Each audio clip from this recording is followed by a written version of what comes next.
I'm so sorry, guys. I'm gonna leave this here to record them, but feel free to do whatever you guys are gonna do. Just be mindful of knocking it. Sorry.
Good afternoon, everybody. We're so delighted to be together, and the energy in this room is just absolutely incredible.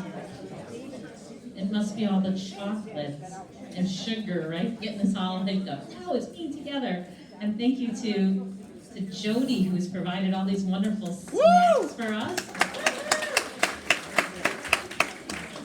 I was saying to this group over here that one thing that we all know is we can never have productive conversations if we're hangry. And so it's important that we are well fed and that we are in a good place to be able to talk constructively and productively with each other. I'm so delighted that we have Steffi Kraut with us today, who's going to lead our workshop this afternoon. But before we begin, I want to thank Debbie Siegel-Acevedo and Karen Isaacson, who are our fearless leaders here. Wait for that. Karen's there you go. They're all the way, they put it back there. Sound is okay back there. We're going to check to make sure the sound is okay. As you know, Karen and Debbie are co-chairing our theme for the year, our salon groups. We were talking about the book groups. Now we're calling them salon groups because we're going to have more than just reading of books or chapters, but we will going to have other different media that will be part of our topic for the year. But today is the opening workshop in which we're going to learn and understand about how do we have machlok l'shem shamayim, arguments for the sake of heaven. One congregation, many voices, which is our theme for the year. And I'm going to introduce Steffi Kraut, and then she's going to take it over for today. Steffi is a scholar at the Pardes Institute in Jerusalem. How many people here have heard of Pardes, studied at Pardes, had a kid who's been at Pardes? Just want you to kind of see that there's a lot of good, Pardes connection here. As we know, most recently, Alyssa Coffey was there for the last couple of years. Alden Salavi is a regular. Rachel Goldberg, who was a previous youth director of ours, has been there for many years. And so we have lots of deep connections. And those who hadn't had a chance to study at Pardes, is a wonderful place of deep Jewish learning. Steffi has been teaching Judaic studies since 2004. She began her professional career teaching Tanakh to middle school students at a Jewish day school in Paramus, New Jersey. That's all you need to know about her. If you can teach middle schools students in Tanakh, then you are all set for life. Upon moving to Israel in 2013, Steffi taught in several gap year programs before joining the faculty of the Pardes Center for Jewish Educators, where she's thrilled to be involved in training the next generation of Jewish educators. Additionally, Steffi is a director of education for the Pardes Machloket Matters Schools Project. In that capacity, she has co-created a new curriculum for high school students called Machloket Matters, Navigating Inner Challenges and Societal Discord through Jewish Texts and Social Emotional Learning. You are creating the foundation for the next generation of not only Jewish leaders, but leaders of this world who can have these conversations. Thank you for doing that. Safi also teaches Machloket Matters fellowships geared to day school educators, rabbis, Hillel professionals, and lay leaders. Flag football, a tolerance for soccer, and the joys of being a fitness trainer are some of the wonderful things that Safi has discovered since moving to Israel. I forgot that was in the Bible. No, that's the best for you. We want to know about things for you personally. What kind of fitness training do you do? Strength training. Cool. Okay. Next time I'm in Jerusalem, I'm going to go take do a strength training class with you, Safi. I had the privilege of meeting Safi and participating in this workshop as part of the CCAR convention. CCAR is the Central Conference of American Rabbis. Every 7 years we meet in Jerusalem, and the opening session of our conference in 2023 was this session on Machloket Matters. And Safi was terrific leading it then, and I thought to myself, how do we bring this to Beth Emet? So I have to thank Karen and Debbie, who've been working on this theme with me for making this possible, and I'm really delighted that Safi came all the way from Jerusalem to be with us here today. Safi Kraut.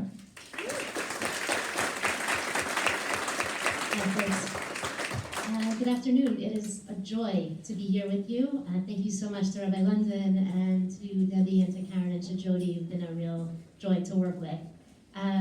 Okay, so as Rabbi London mentioned, I work at Pardes, which many of you are familiar with. What is Pardes in a nutshell?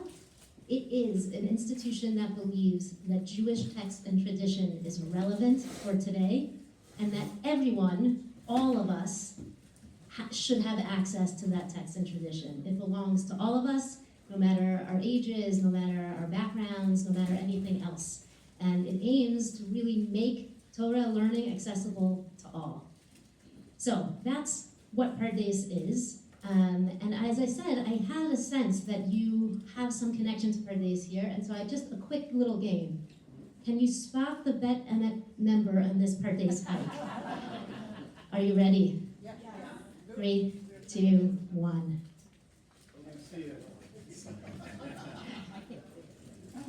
Who do you know? Who would be on this hike? All the top. All right, you ready? I'm gonna give you a hint. You see the blue circle? Even Alyssa's mom didn't recognize her. I kept waiting, but it didn't happen. Okay, ready? Next one. Do you recognize this Beth Emet member? Okay, I didn't think I needed a blue circle there. Now, sometimes you'll have people. Classmate of Rabbi London's is on the other side. Oh, this is Rabbi Leon Morris, who is the president of Pardes. Okay, now sometimes you'll have people who come to Pardes and they don't know who's going to show up, and they don't know who their chavruta, their learning partner, is going to be in the study hall in the Beit Midrash, and it just so happens that sometimes they find each other. Okay, so you'll meet all kinds of people at Pardes, and then you'll also often meet people you knew but didn't know you were going to be there. Okay, and you got the lesson. Sometimes Pardes is contagious, and people come to visit, and all of a sudden, look who's here, okay? So this is Pardes. This is the best that Pardes has to offer. And that brings us to really our topic for today. I'm the director of a project called Pardes Machloket Matters Project. Machloket meaning disagreement or debate matters. What is the Machloket Matters Project? Really, ideally, Machloket Matters is meant to be an extension of the ethos of Pardes. And it begins with Rabbi Dr. Daniel Roth, who is a mentor and a friend. He no longer works at Pardes, but he started it, this project. And right now he works as the director of Mosaica, the religious peace initiative based in Israel. Daniel looked at the world in 2017 and he said to himself, I'm concerned. And he said to himself, I'm seeing a world in which people often are unwilling or unable to talk with those with whom they disagree. And often it's not only that they're unwilling or unable, many people also believe that being in conversation with those with whom they disagree about important topics is a betrayal of their own values. What happens if that kind of automatic dismissal or demonization seeps into our societies? What happens to personal relationships between people and families? What happens to friendships? What happens to co-workers' relationships? What happens to democracy? And he wondered, what does Jewish text and tradition have to say to offer wisdom against this version of the world, and instead to consider the positive potential for constructive disagreement? And that's where we're going to start today. Are you ready? Yeah. You're way better than middle school students. It's true. Okay. At your tables, there should be a source sheet and a pen for everybody. I see table 10 is ready to go. They've got their source sheets all ready to go. Everything should be at your table. If someone does not have a source sheet available, please just raise your hand. Okay. Are there not enough here? You're down one.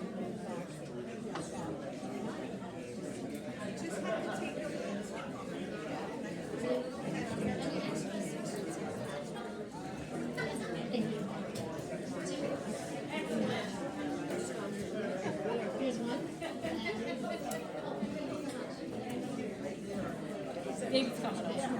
We're down one. I just want to make sure everybody knew what the Three more? One more?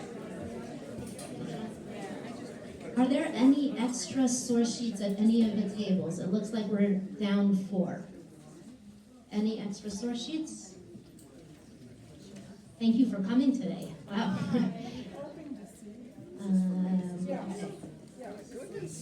You got one extra?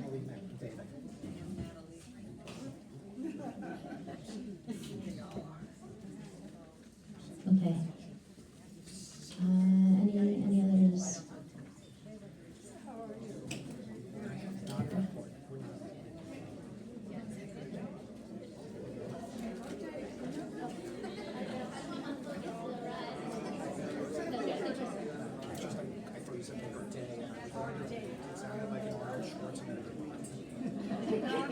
Okay, here we go. Okay, folks. Thank you for your patience. Here's what I'm going to ask you to do. On your source sheet, you have these 9 questions listed here. Questions that we aim to address in Machloket Matters. What I'm going to ask you to do is turn to the person sitting next to you. Please read through these questions together and circle your top 2. The 2 that you are most interested in. You certainly do not have to agree with the person sitting next to you, right? Go for it. Please take 3 minutes.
Take another 30 seconds and pick your top 2.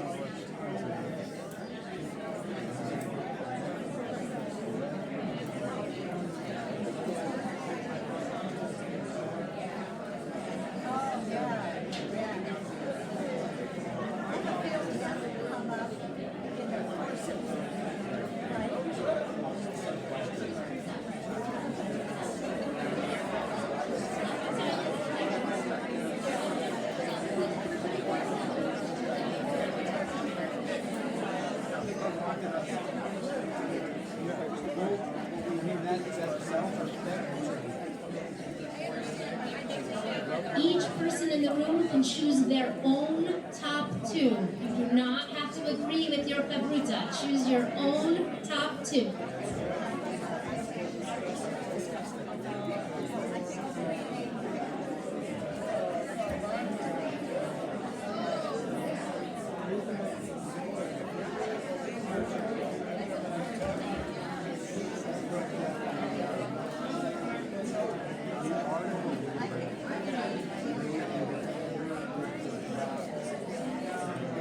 Three, two, one. Okay, folks, if we can bring it back together here.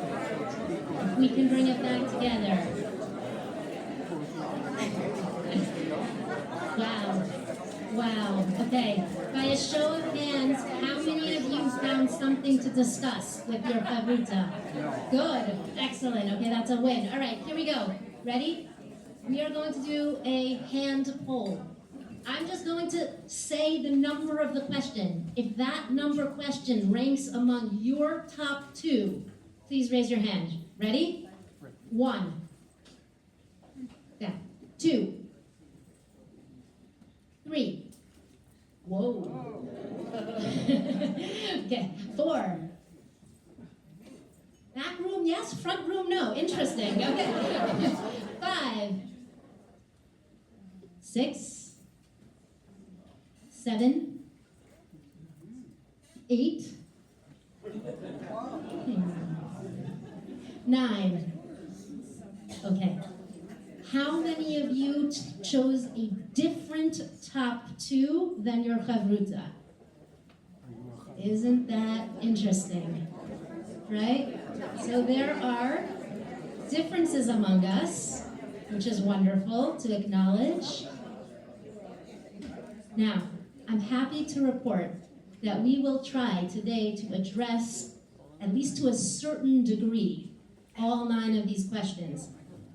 Definitely not comprehensively. And also one other, just disclaimer, we will not solve it.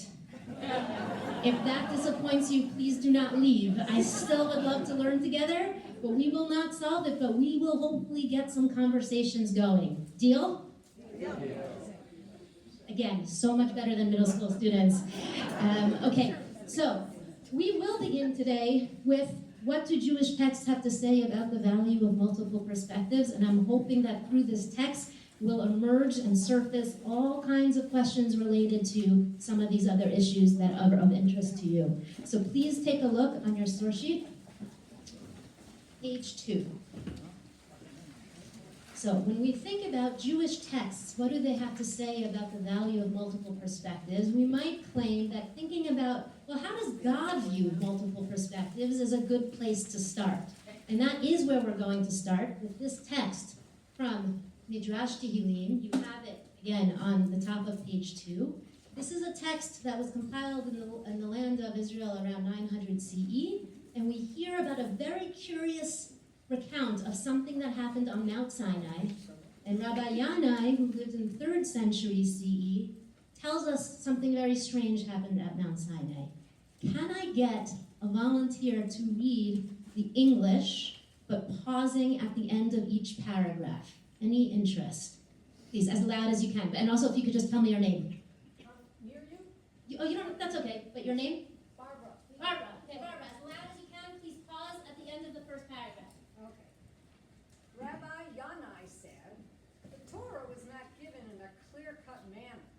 Rather, in every statement God said to Moshe, he would say 49 reasons, panim, literally faces, the matter could be pure, and 49 reasons why the matter could be impure. Thank you, Laura. So strange. For every law that God gave Moses on Mount Sinai, God said, you see this pen, for example? Here are 49 reasons why this pen should be considered ritually impure, tameh, and therefore can't be used. And here are 49 opposing reasons why the exact same pen should be considered ritually pure and can be used. Every law, 49 reasons this way, 49 reasons the next. Barbara, if you would. Keep going? Please. Okay. He, Moshe, said to God, Master of the universe, You're Moses here. Please, yell it out all at once. One adjective that Moses is feeling when he asks this question. 1, 2, 3, go. Yes, yes. Right. Confused, anxious, annoyed, frustrated. You have to imagine Moses turns to God and says, okay, yeah, God, we can do 49 reasons this and 49 reasons until we debate it until we're blue in the face. But I am a leader. I am a policymaker. What do you want me to? Tell them. With Moses. Okay, good. God said to him, Moshe, go according to the majority. Exodus 23:2. If the majority rules it is impure, it is impure. If the majority rules it is pure, it is pure. Oh my. Some reactions in the room. I just want to say I hear it. Okay? I hear it. And I will also say this is the first post-election time that I have taught this text. Maybe I should have thought more carefully, but okay. But here's what I'll say, right? In fact, the pasuk, the verse that God quotes here, relates to the authority of the high court, the ancient Sanhedrin. So what does God ultimately say? God says, yeah, Moses, you're right. It's true. At a certain point, we have to chart a specific course of action. We can't live in the in-between forever. We're going to need to pick a policy and do something. But these members of the high court, they may not vote until or unless they hear opposing views. Okay, you see some reaction to that too. Okay. That is a prerequisite. You only earn your right to vote for a particular policy if you have heard what others who disagree with you have to say. Now here's a question for you. Why, going back to the first paragraph here, why do you think God gave us a Torah that was unclear cut? Why did God do that? So we can make our own decisions. God doesn't want it to be from on high, down low, right? You can make your own decision, says Mark, right? You can be part of the process. There's investment in it. Anybody else? You participate. You're part of the process. And in the back. It empowers us. Can you say more? It empowers us. I said, you have to make the decision. I'm not going to say what it is. You have the power to choose what it will be for you. And you're going to have to duke it out. You're going to have to actually connect with one another to hear each other and arrive at some kind of solution. One more, yeah. And you have to, the decision has to be owned once you don't do it. You have to own the decision. You're going to have to stand by it. You can't just blame God, right? So there's an investment in ourselves. I'll maybe add one thing to build off of what you're saying, one other angle, which is to say, if you want this Torah to remain relevant, if you give me something that's so clear-cut and defined, what happens when we're no longer in the 3rd century, but we're in the 21st century, right? So we have to have some fluidity here. But why bother talking with others with whom we disagree? It's clear God makes it, God is clearly showing us here that God believes we must talk with others with whom we disagree. Why bother? And for that, I'm going to ask everyone to pick up your pen and I'm going to ask you to write something on your source sheet. Any open spot is fine. But here's the deal, okay? You cannot think too hard. Is that possible for this group? No. Okay, we'll try it, all right? Here we go. I'm going to put an image on the screen, and I want you to write down, please, the first thing that you see. Please just write it. Do not say it out loud. And remember, do not think too hard. Are you ready? 3, 2, 1.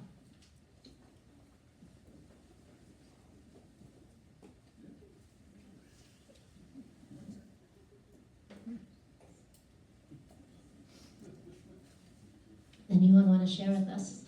Just with a hand. What did you see? Okay, in the back. Wait. Taylor Swift. Oh, Taylor Swift. Okay, I think I've shared this slide with 100 groups. Never heard it. Amazing. Taylor Swift. Did anyone else here see Taylor Swift?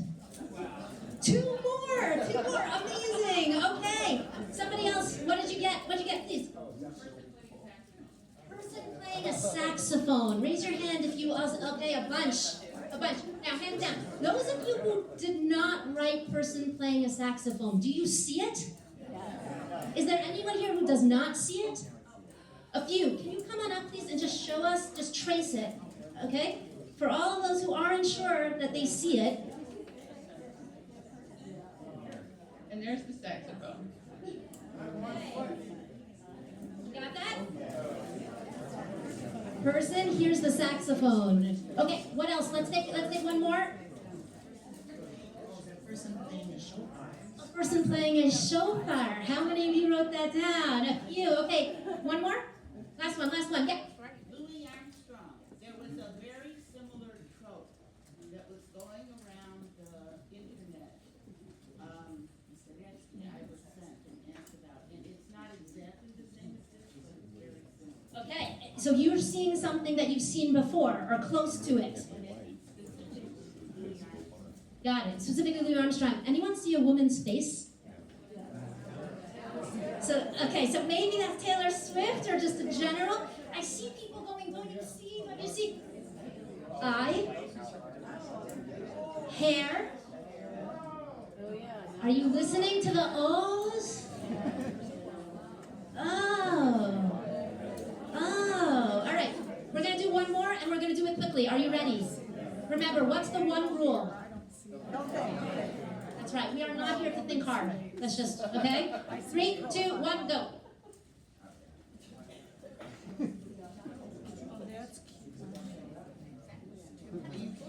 Second rule, I gotta just write it down.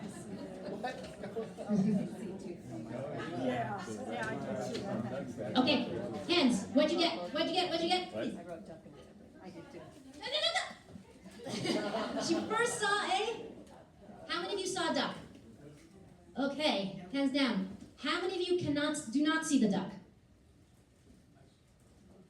I saw a bird, but I didn't know what kind. Okay. There's the bill, right? Okay, good. Okay, how many of you saw something else? Something we haven't heard from? Right here, please. I see a rabbit or a... How many of you see a rabbit? And how many of you just said, oh yeah? Okay.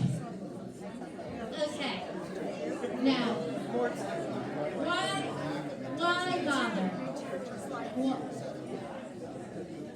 I see many of you going, oh. Uh-oh. What do I do? Thank you very much. Okay, thank you. Pierce, is that right? Pierce, thank you very much. A round of applause for Pierce, please. So we believe that you'll be able to do it. Okay.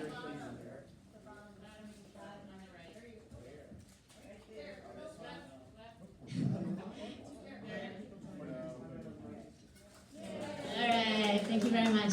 Okay, why did we bother with this? Well, let me try to pull this together and then we're gonna move forward, okay? What did we just experience with these images? Some of us saw things that others did not. And what did we need? Someone who had one perspective to show us what they see. Why is that the case? Because nobody can see it all. And here is where I'd ask you to please look at the second text on page 2. Babylonian Talmud Nidare. Okay?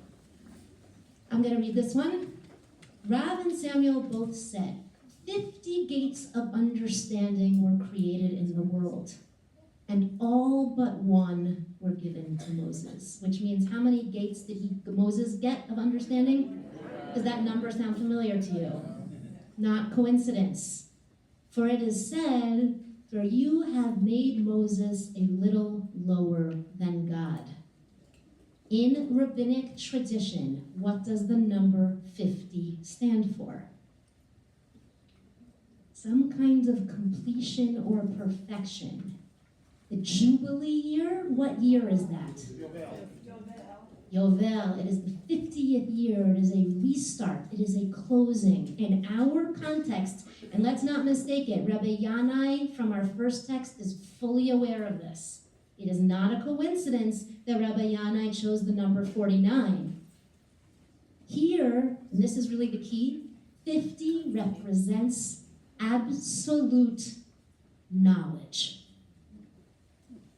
Absolute knowledge. Not even Moshe Rabbeinu could reach a full 50. After listening to all the podcasts in the world, Moshe could only arrive at what level of wisdom? 49. I'm probably at a level 3. Okay? Not even Moshe Rabbeinu could reach a full 50. So when God, in our previous text, tells Moses 49 reasons this way and 49 reasons that way, what is God trying to model? Yeah, critical thinking. The idea that we need to become wiser by hearing the perspectives of others, because nobody ever, no human being can ever attain a full 50. So we become enlightened by hearing what others have to say. Okay? Now, what are the necessary ingredients to engage in a genuine, what we call in Machloket Matters, 49-49 conversation? What do we need in order to engage with others in a genuine 49-49 way? And there can be many things, but humility and curiosity to start with. That I recognize that I can't ever have a full 50, and of course I should do my due diligence and read up and have my own convictions. Absolutely, I must. But I'll never have a full 50, and I have to have the humility to be aware of that, but not just stop there and say, well, I'll never understand it all. The next piece of the equation is curiosity to actually hear what somebody else thinks or believes.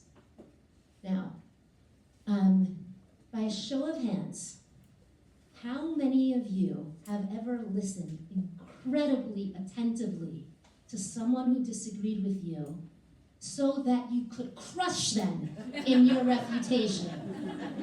This is honest. I like honest people. I really like honesty. Thank you.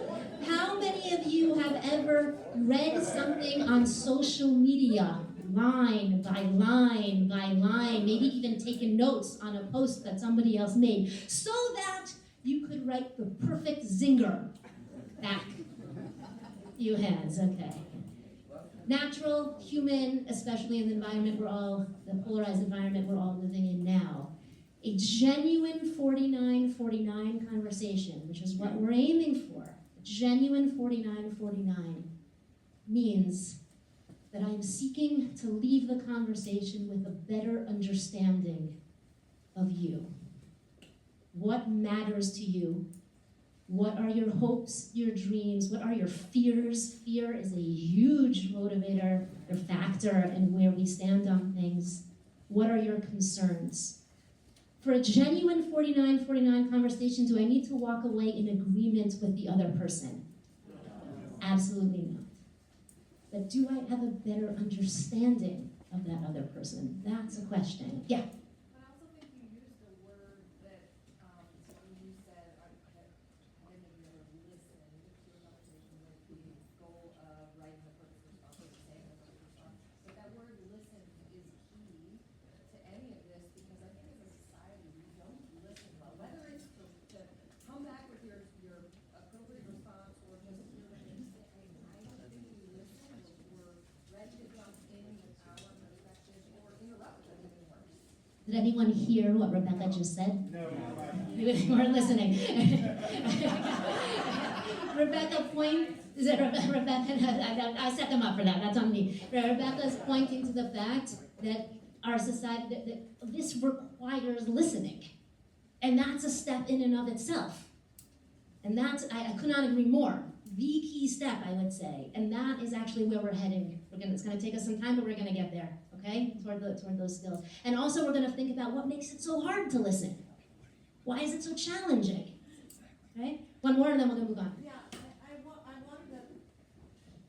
I wanted to also say to reach out to the other, because if we don't take a risk and reach out to people that we don't know very well, that listening isn't going to happen. So the humility is part of it, but it's also to listening to somebody else's story that we may not be necessarily comfortable with and that we live with. So just wondering. All excellent advice. But can we do it? And that actually leads us to our next question. Should we always do it? Should every conflict be addressed through conversation? No. Might there be people or ideas with whom I should not engage in conversation? I heard some yeses and I heard some no's. Third bullet point, how do you decide? Okay, this I think, I'll say in my experience at least in learning with groups and hearing from them has become one of the most massive questions of the day. How do I determine if there should be limits, when there should be limits, with whom there should be limits, and how do I impose those limits? What if the person I'm wondering about is my cousin, is my grandmother, is my child? Are the rules different there? So I just want to acknowledge the very deep emotions that can be attached to these questions. Really, really challenging. And I want to offer some ways of thinking about it. I would never dare to offer the answer. I don't have the answer, and not only that, in every person's situation is going to be different from the next, and so certainly I do not have that kind of wisdom. But I just want to offer a few ways of thinking about it. 3 potential reasons to engage or not to engage with the other. I think this is on your short sheet as well, right? Okay. 1, we are enlightened by the other's 49. Someone saw Taylor Swift, and I saw, what did I see? Saxophone, right? And right. So someone else can see what I can't, and therefore I become enlightened by their 49. We've talked a lot about that. But let's say I actually think you have nothing to teach me. I'm not saying it's right or wrong, I'm just saying, let's say that's where I stand about you. Everyone knows I'm not talking about you, right? About someone. But I want or I need to be in a relationship with that person. And here I want to share with you 2 stories that happened while I was facilitating Machloket Matter sessions. In 2020, I was learning with a group of congregational ed directors, and a woman said to me, Sefi, my parents died 2 years ago. My brother is my only living relative. We disagree about everything political under the sun. We are on opposite sides of everything. It is crucial to me to maintain a relationship with my brother, and therefore we do not talk about anything political. Legitimate strategy? Yes. Of course. A strategy that might be familiar to some of us? Yes. Okay. Certainly. Rewind a year, 2019, it's the Pardes Summer Program, and I'm teaching a course, Machloket Matters, and it's actually the first time I've ever taught anything Machloket Matters. And at the first class, I asked everyone to please write down why they decided to take this course. And I told them I would be reading it. At the end of the class, the woman comes up to me and she says, I wrote something down, but wasn't honest. It was too generic. I'm going to tell you the real reason I'm taking this class. Okay. She says, I'm 74 years old. I'm from Michigan. For the last 30 years, my husband and I have been taking our 3 daughters to Israel every summer. And we toured the land, and we explored the land, and we loved the land. Fast forward 30 years, my daughter is very left-leaning politically on Israel and everything else. And when it comes to Israel, she believes that I have no values, and I believe that she has betrayed the values with which I raised her. And it has become explosive between us. We cannot touch it. But it's not just that we can't touch the Israel issue, we are walking on eggshells around each other, so we don't really talk about anything except the weather. And our relationship has become superficial. So I'm taking this course to learn how to get back into relationship with my daughter. To which I thought, no pressure. Truly the first time I was ever teaching anything Machloket Matters related. Okay? Now, legitimate strategy? I think what we're seeing here in these two stories are the flip side of the same coin. What do these two women have in common? They desperately want to be in relationship with someone they love. Their strategy for doing so is exactly the opposite. One says we won't talk at all about it, the other says we gotta talk about it. And if we're gonna do it, we have to do it skillfully. Which one of them is right? Yeah, exactly. Okay, sorry, I know that was a kind of a silly question, but one I just wanted to highlight, and definitely not one I can weigh in on. Every situation and scenario is going to be different, and of course there are going to be advantages and disadvantages to every decision that we make in any scenario. Let's say, not only do I think you have nothing to teach me, but also I hate you. I don't want to be in a relationship with you at all. Sometimes I just have no choice. Our kids go to the same school. Neither one of us is pulling our kids out. We gotta figure it out. We don't have to like each other, but we do have to listen to each other to understand how the other person sees it so that we can try to solve a problem. Right? So sometimes I might not be interested in one or two, but there's no choice. I gotta give it a shot. Okay? So again, this is not one size fits all in any way, just trying to orient ourselves to different ways of potentially thinking about this question of limits. Should I engage? Should I not engage? How should I engage? When do I decide what? It's all open. But these are some of the questions that we can ask ourselves. Okay, now, the rabbis also understood that not every debate is the same. And in fact, in Mishnah Avot, they create two different categories of debate and discussion. Now, how many of you were listening closely to Rabbi London and Rabbi Blumenthal's sermon on Rosh Hashanah? Okay, she's looking. Okay, this is a text.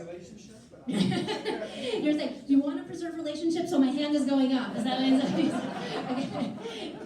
That's what I understood. Okay, so this is a text that they discussed in sermon, which Rabbi London was kind enough to share with me, and it relates to two different categories of disagreement.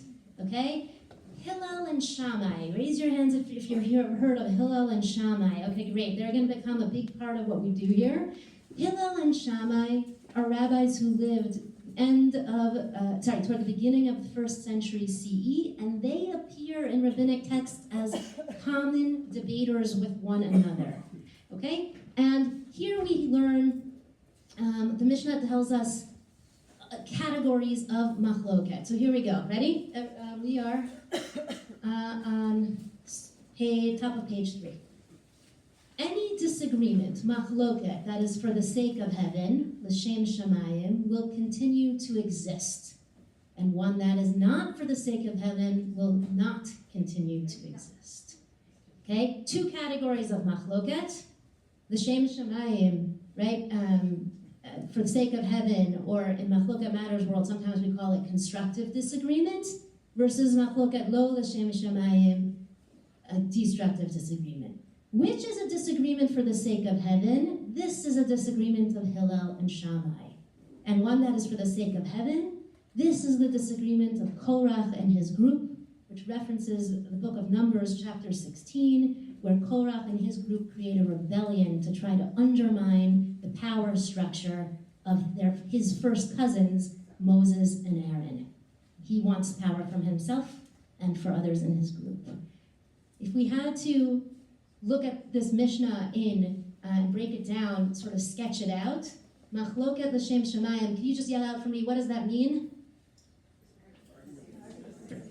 Great, for the sake of heaven. And what's the kind of nature of that argument? It will continue to exist. And who's the paradigm for Machloket l'shem shamayim?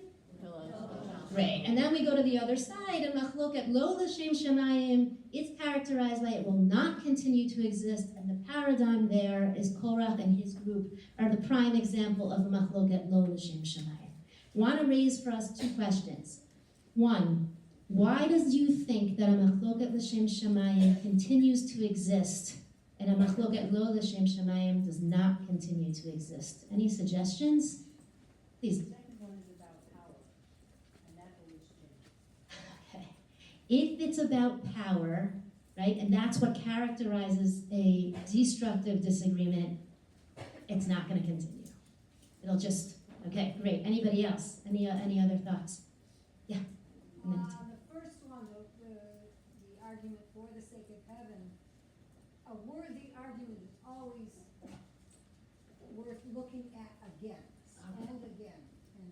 Right, so maybe there are certain debates we want to continue to exist in society.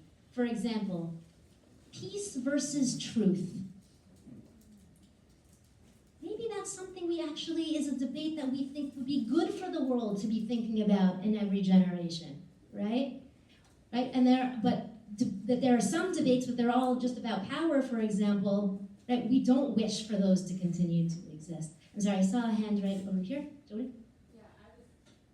I was going to say that there's an acceptance in the first one. There's an acceptance that you don't have to agree. And in the second one, the sense is we're supposed to agree or I'm right and you're wrong. And I will demolish you. Okay, so these are all excellent answers. I'll offer one more suggestion, which really turns it a bit on its head. I think 15th century, but I could be making a mistake, commentator known as the Bartanura says, it's not the machloket, the debate that continues to exist if it's for the sake of heaven, it's the relationship between the disagreeing parties. If they are disagreeing for the sake of heaven, because they are really motivated by some larger truth or proper perspective, something good, that's what's motivating them, then the parties in conflict, the relationship has a chance to withstand it. Keep doing something. The relation can withstand it. It might be battered, a relationship might be a little bruised, but it can continue to exist. If the machloket is about power or being right, just as Jody said, that relationship doesn't stand a chance. Yeah? Could anybody say a few words about what it means the relationship will not continue to exist? It means they agreed to never talk again, or what would it mean for a relationship to not continue to exist? No, the disagreement. How does a disagreement go away? Oh, how does a disagreement? Oh. How does it not continue to exist? Oh, what happens in a machloket lo l'shem shamayim, right? If it's not for the sake of heaven, what does it mean that it doesn't continue to exist? Yeah, go ahead, please. I think one thing is that for the second one, the context is going to change. For the first one, the context is always going to be there. I mean, what's his name is going to die? Korach? Yeah. Right. Right. And so it's not something we're going to continue on. I guess some people could hope for that. Yes. Okay. Let's go to this. I don't know why this is 2-1. Let's go to question number 2. That's question number 1. Okay? I don't really know what happened there. Why are Hillel and Shammai the paradigm of Machloket l'shem shamayim and Korach and the other not? And this already came up a few ways. You have this on your source sheet as well. All of the commentators asked that question because the Mishnah does not tell us why these two examples are the paradigms. And they all say, what makes Hillel and Shammai the paradigm of constructive disagreement? Taking that commentary together, we've sort of streamlined it into 4 pieces. Ready? And this is also on your source sheet in the middle of page 3. 4 pillars of Machlokes L'Shem Shamayim. 1, debate the issues without attacking people and harming relationships. Hillel and Shammai did not go after the jugular. They didn't. They didn't attack each other as individuals. They discussed the issues because they were after some sort of greater truth. They were both invested in arriving at something good for society. It doesn't say that the children married each other? Amazing. Did everybody hear what Ralph said? No. Their children married each other. Exactly right. Now, Ralph, I was saving that tidbit for pillar number 4, but we got it in pillar number 1. We are ahead of the game, Ralph. Thank you. Yes, exactly right. Right? And if you are really after some greater good, why would you bother wasting your time trying to prove that you're smarter than someone else? Or crush it? Who cares? You just want the good thing. You're both invested in arriving at the good thing. Number 2, check your motivation. You're trying to win? Or are you trying to solve problems? Am I trying to show you that you're dumb? Or that you're evil? Or are we trying to get at an issue? And think through together. Now, if I'm really after, if my motivation is really trying, it was either Rabbi London or Rabbi Blumenthal who mentioned the Meiri, the commentator here, right, in their address on Rosh Hashanah. If you really have a positive, genuine motivation, you don't care who comes out on top, because that's not the point. Number 3, listen to the other side and be open to admitting that you might be wrong. Hard. Okay, number 4, Ralph, you're on. Consider that you might both be right despite holding opposite positions. In some cases, no one's saying in all cases, certainly not, but in some cases, maybe it's okay. Maybe, yes, and I'm gonna add, maybe my kid can marry your kid. Because we can both be right. And I'm gonna add to Ralph's examples, the commentaries also tell us that Hillel and Shammai, we know, had different understandings of what kosher was. And you know what? They ate in each other's homes. Because they could accept that the other one saw it differently, and it's not their way, but it was acceptable to each of them to the degree where it was fine. That's revolutionary. Revolutionary. I see one hand and we'll move on. Yeah. So I'm wondering what the responsibility of the 2 people in this engaging conversation is. Like, I feel like, what if it's just one side that's trying to engage? Is there a responsibility from both sides to have to be engaged for this to be a productive conversation? Thank you so much. I'm sorry, keep up your name, please. I'm Debbie. Debbie, okay. Maybe everybody else knew that, but okay. Debbie's raising, again, I would say maybe also one of the questions that I think is so to the point and that I hear all the time, which is, well, let's say, I'm going to change it into, use the Machlokes Matters language for a second. Let's say I'm coming into the conversation with a 49 mindset. I've got my 49, I'm curious to hear your 49, maybe I'll shift. The other person is coming in with a 50-0, a zero-sum game.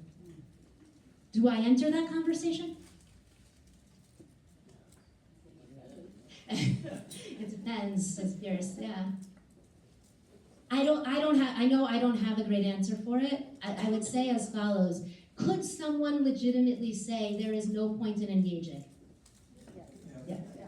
Is it possible that person, that I'm presuming the other person's 50-0, and maybe they're more willing to listen than I know?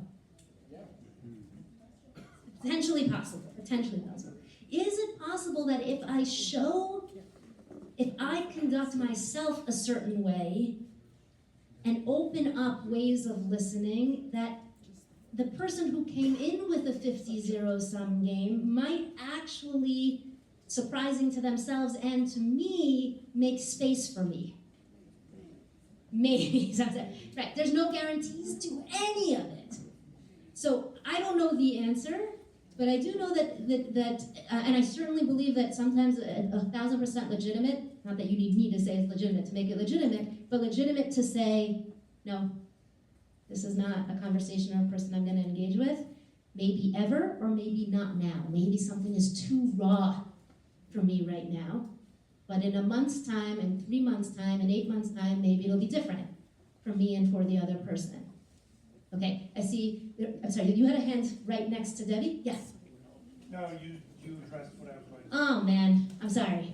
I'm sorry. Okay, we haven't heard from you. We'll take one, and then I'm gonna go into an activity, okay? I think a lot of times people engage 50-0 with the other side that's 50-0. And the real question is, can you ask the other side to approach you with an open mind and put yourself in my shoes? I'm willing to approach you with an open mind and put myself in your shoes. Okay, so as Morta's saying, I think that's a really important point. How can I extend a conversation in a way that's open, right? Is one question. Okay, we're about to, you've been sitting for a really long time. Thank you to all of you. We're about to move around the room a little bit, okay?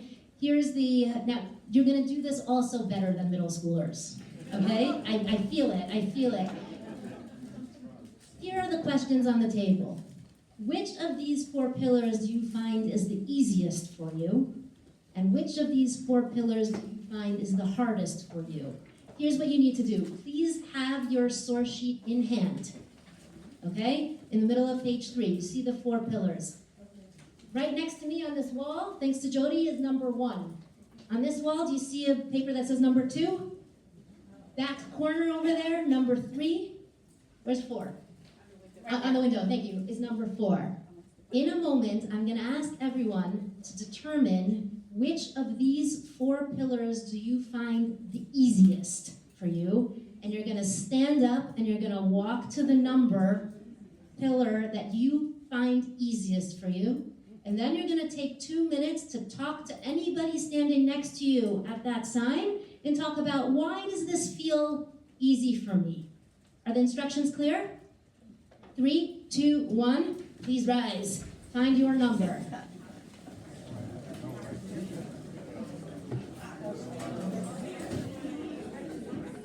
Easiest.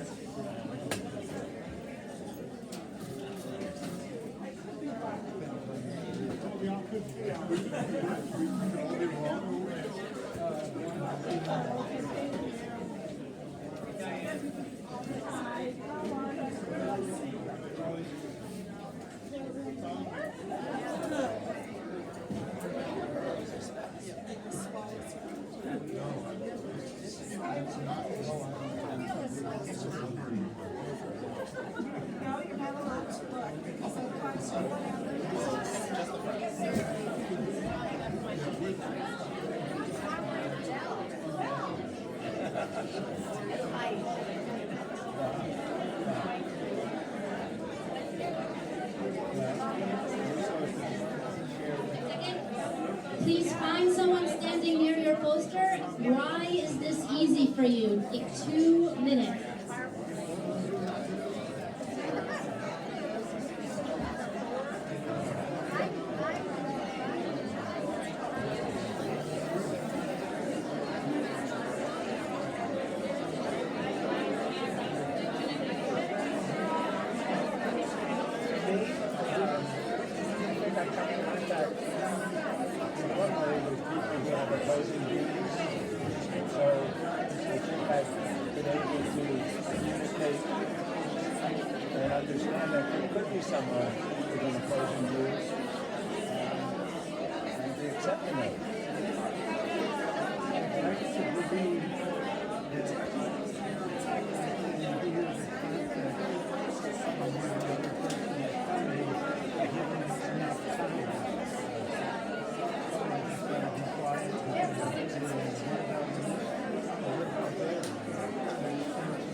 please.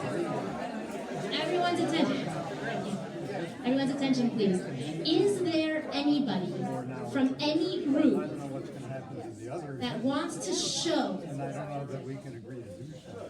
their curiosity by asking a question of another group? Is there anybody in any group that wants to show your curiosity by asking a question of someone in another group, or of another group?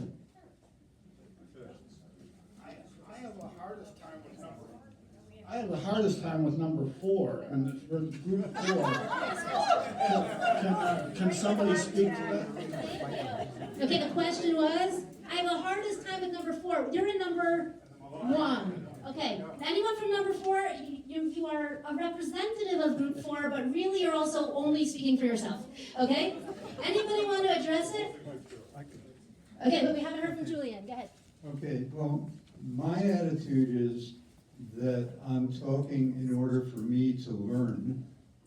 I'm not talking in order to come to some agreement about policy or something like that. And so that as long as I am coming away with some expansion to my perspective, I don't have to do anything to the other party. Interesting. Folks, you know what question is coming up next? No. Okay. Please go to whatever part of the room is hardest for you. We know where this gentleman is going. He's going to number 4. Please go to whichever pillar is most challenging for you.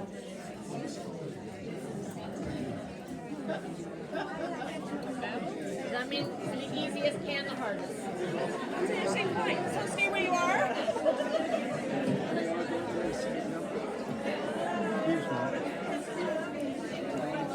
You moving the other way?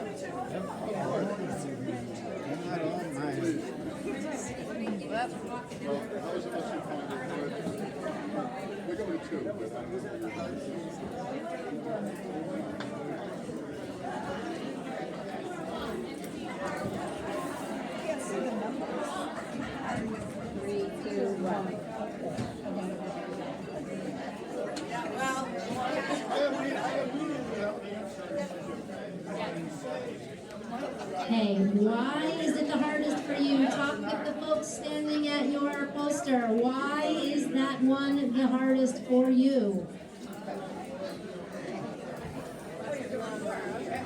I am. Yes, are you here? Because I sort of feel like I do all of them at different times. It just depends on the context. Yeah, for me, it depends on who you are communicating with.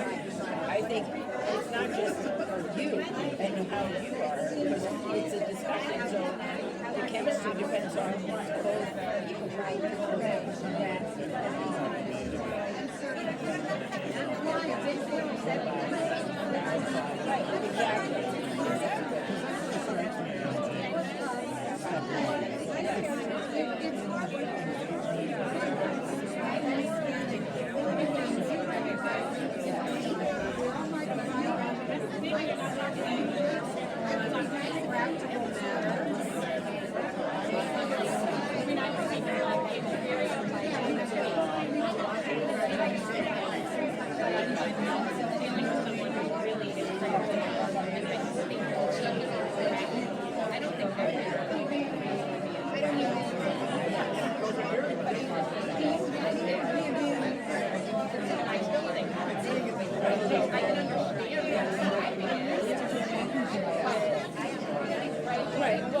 Right, so I guess so there are some people where this number 4 is really not hard, but there are other people where it's like, there is no universe which I can which are really I mean, you need to be able to face them, but it's actually forward side.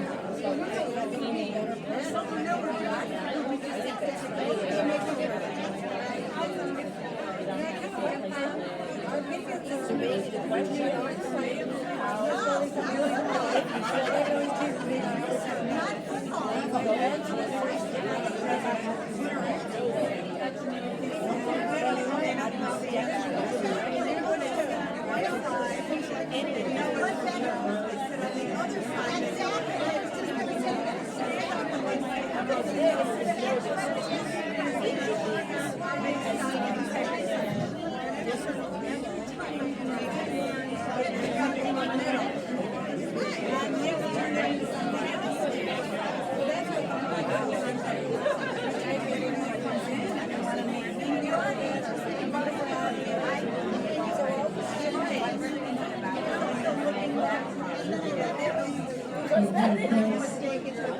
Okay, let's pause for a moment.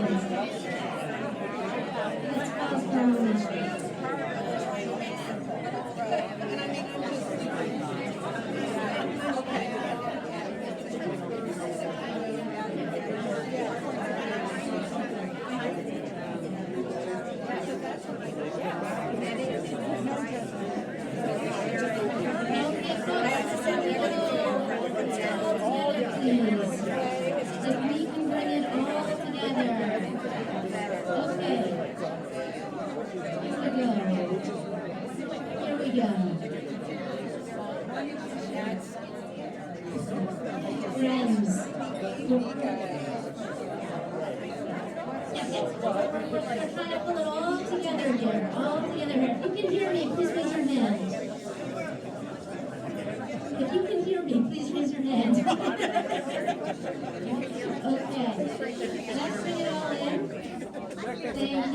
Thank you.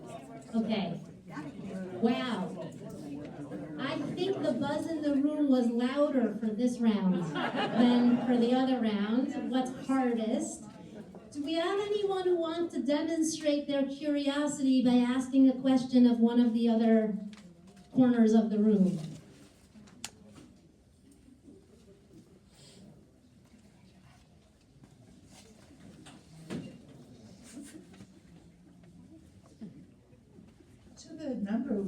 Group number one.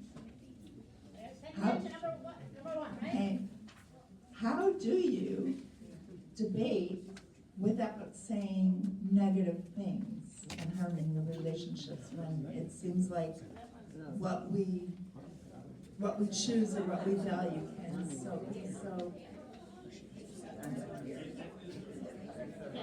That's it. So this group number one might be thinking, yeah, that's the hardest one for us.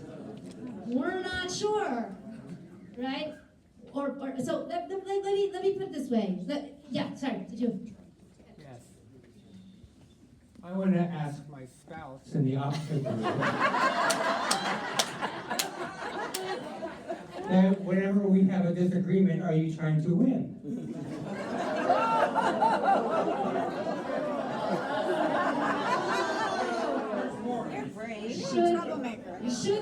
Do you want the microphone? Now, this might turn out to be a great hands-on workshop. I just want to say, well, we'll see. Go ahead.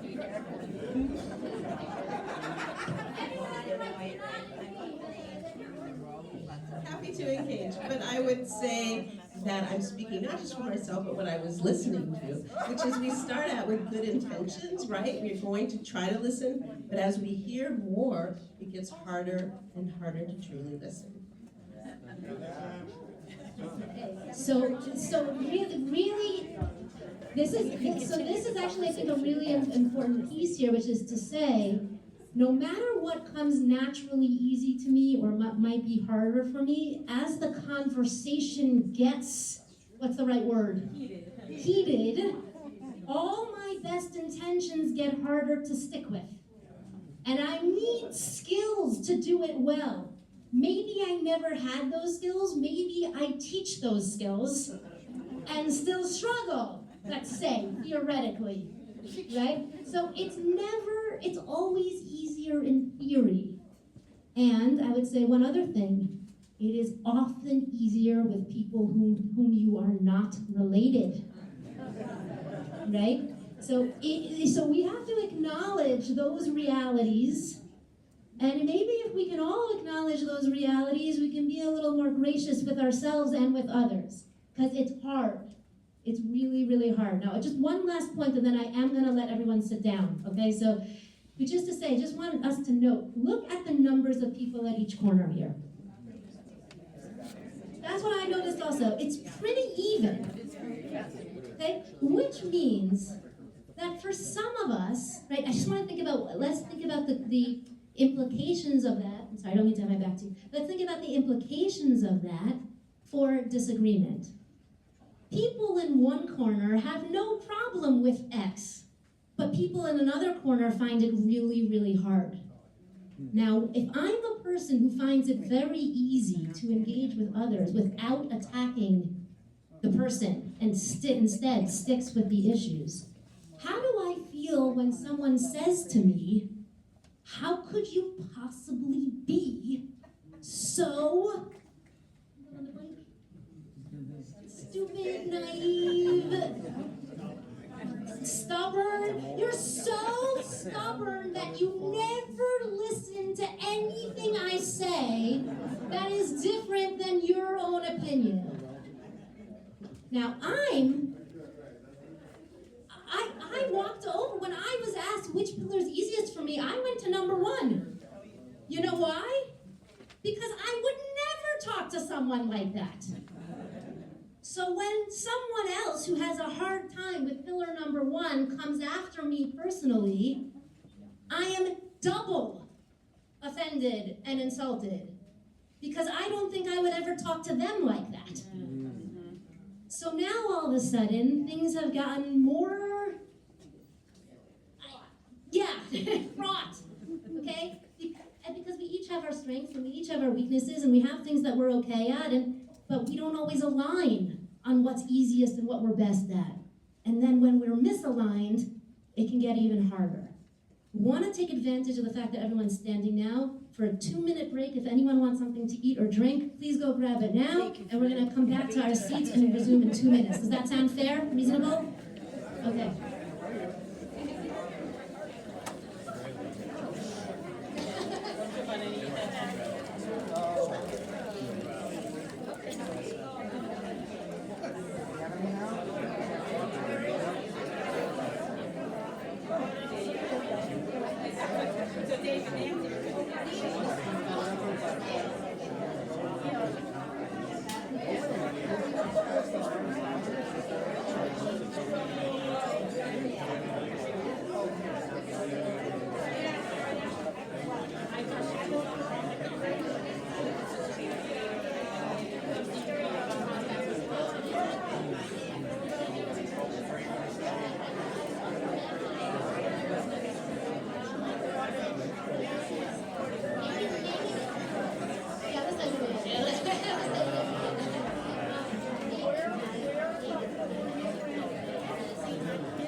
if we can slowly start heading back to our seats.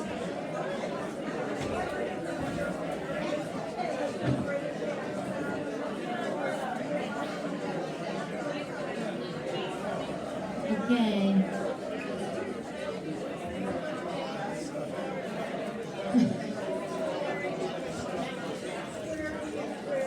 Okay, folks, if we can, we'll get ourselves going.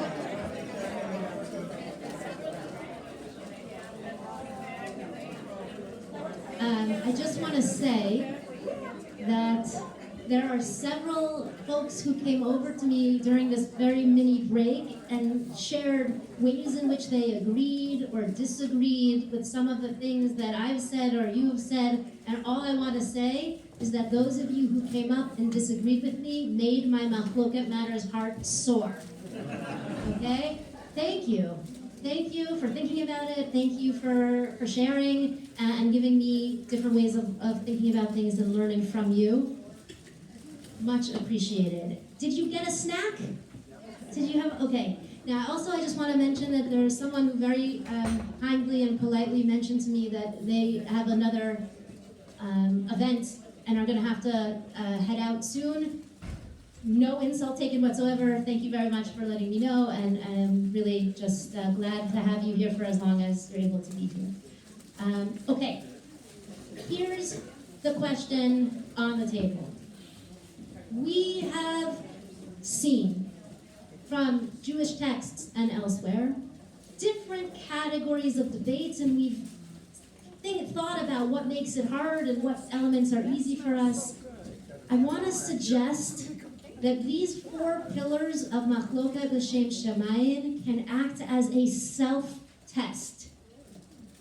Am I in a mindset and is my heart ready to engage? I can ask myself, look at these 4 pillars, where am I in relation to these 4 pillars? A self-test to consider, am I ready to have this conversation?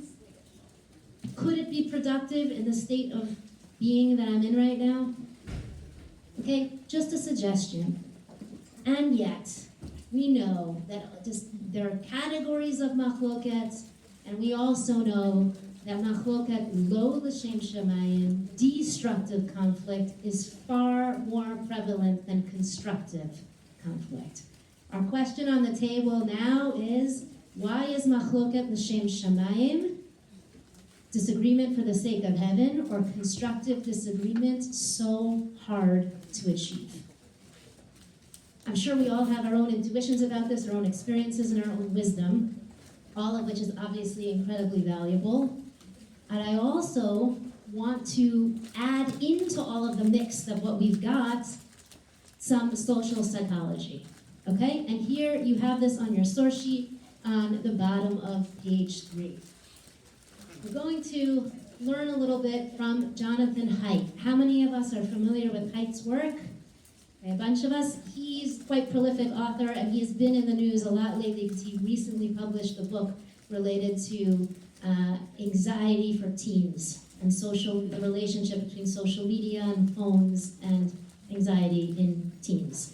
But he is all over the internet. You can find him. In 2012, Dr. Jonathan Haidt, social psychologist, published what became a best-selling book called The Righteous Mind: Why Good People Are Divided by Politics and Religion.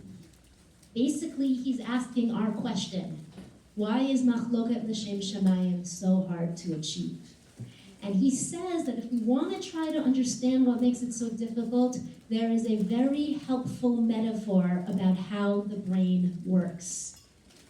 He says there are 2 parts to the brain: the rider and the elephant. The rider is the conscious, verbal, thinking brain. For example, right, the analytical brain, the slow brain. The rider answers the questions, what might be some social, economic, or political causes for World War I. Okay? You're gonna need your slow, analytical brain to think about that. The elephant represents the automatic, emotional, visceral brain, the emotional part of our brain, the gut reaction of our brain. What kinds of questions does the elephant answer? Well, can I ask you, sir, what is your cell phone number? I don't know it. Wow. I'm sorry I put you on the spot like that. Also, I'm sorry for me because that did not work the way that I had imagined. Okay. Anyone? So, can I ask you, what is your cell phone number? 608-215-9286. Your address? 2430 Warrington Avenue. Color of your eyes? Green. What did you notice about those answers except for the first question? What did you notice? Quick, instantaneous. That's the elephant at work. Okay? It's your gut reaction. Okay? Great. Now, the elephant has another really important function.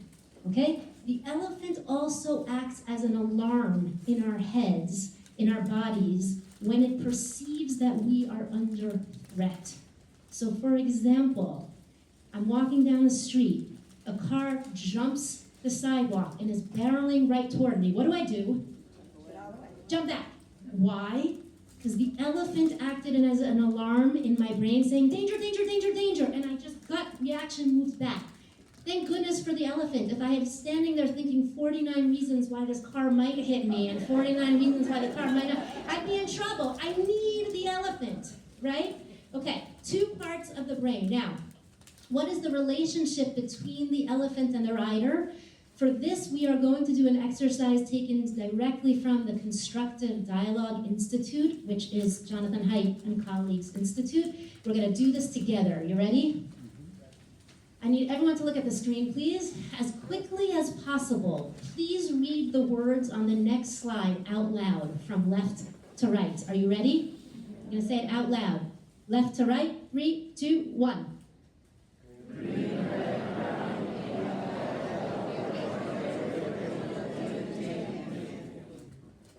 Okay. I heard, the last voice I heard was at second 13. You ready? Round 2. This time, as quickly as possible, please say aloud the colors that you see. Do not say the word that is written. Instead, say the color that you see from left to right. You ready? 3, 2, 1.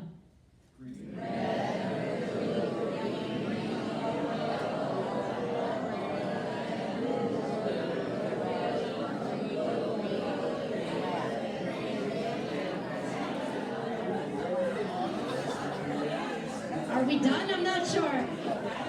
Okay, the last voice that I heard was at second 21, but I also saw a lot of people go like this. So I don't totally trust you, but what made round 2 so much harder than round 1?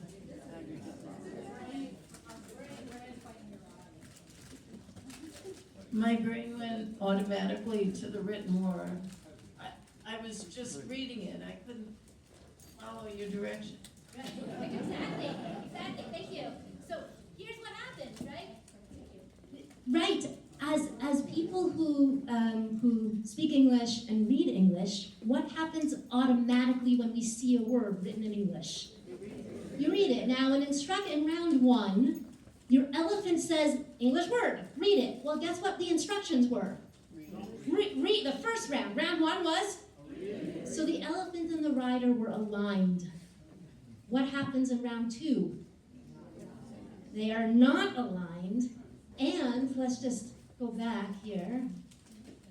Your puny little rider is trying to override the 6-ton elephant. And it's hard. It is so hard.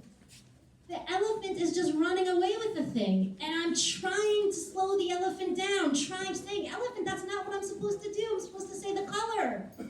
But the elephant has a 6-ton weight advantage over me. Now, when it comes to colors, no real harm done. What happens when someone says something to me that I feel challenges my very identity, challenges my core values? What happens in the brain? Using Haidt's metaphor, what happens in the brain? What is the elephant saying? Defend, danger, run, fight or flight. But do something, because you are in danger. There is a threat. Now, the threat might be real, it might be perceived, it might be something in between. Maybe there's no threat at all, but I certainly feel it. And when someone starts to threaten my identity or my core held values, I am physiologically unable to access a 49-49 conversation. It is, I don't know what the right word is, physiologically, neurologically impossible to achieve a 49-49 conversation. Can't do it. So, the good news is, those of us who have been there and had trouble, guess what? We're just physically appropriate, right? We're just like, we can't do it. The elephant is charging in the other direction. I can't, right? The question becomes, how can we slow the elephant down when it is running and rushing because it feels like we are under attack? Okay? So here, okay, I'd ask you to take a look at page 4 in your source sheet. We won't spend a ton of time on this, but just did it.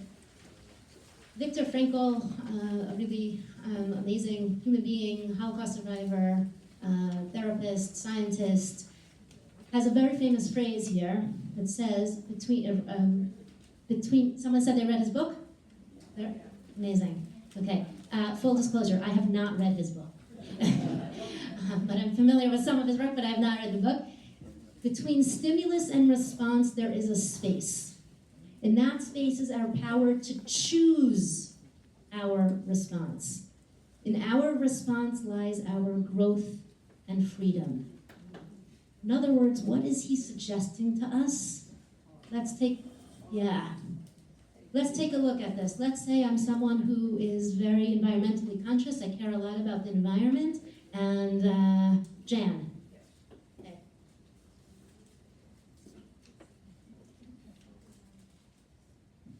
Disagree.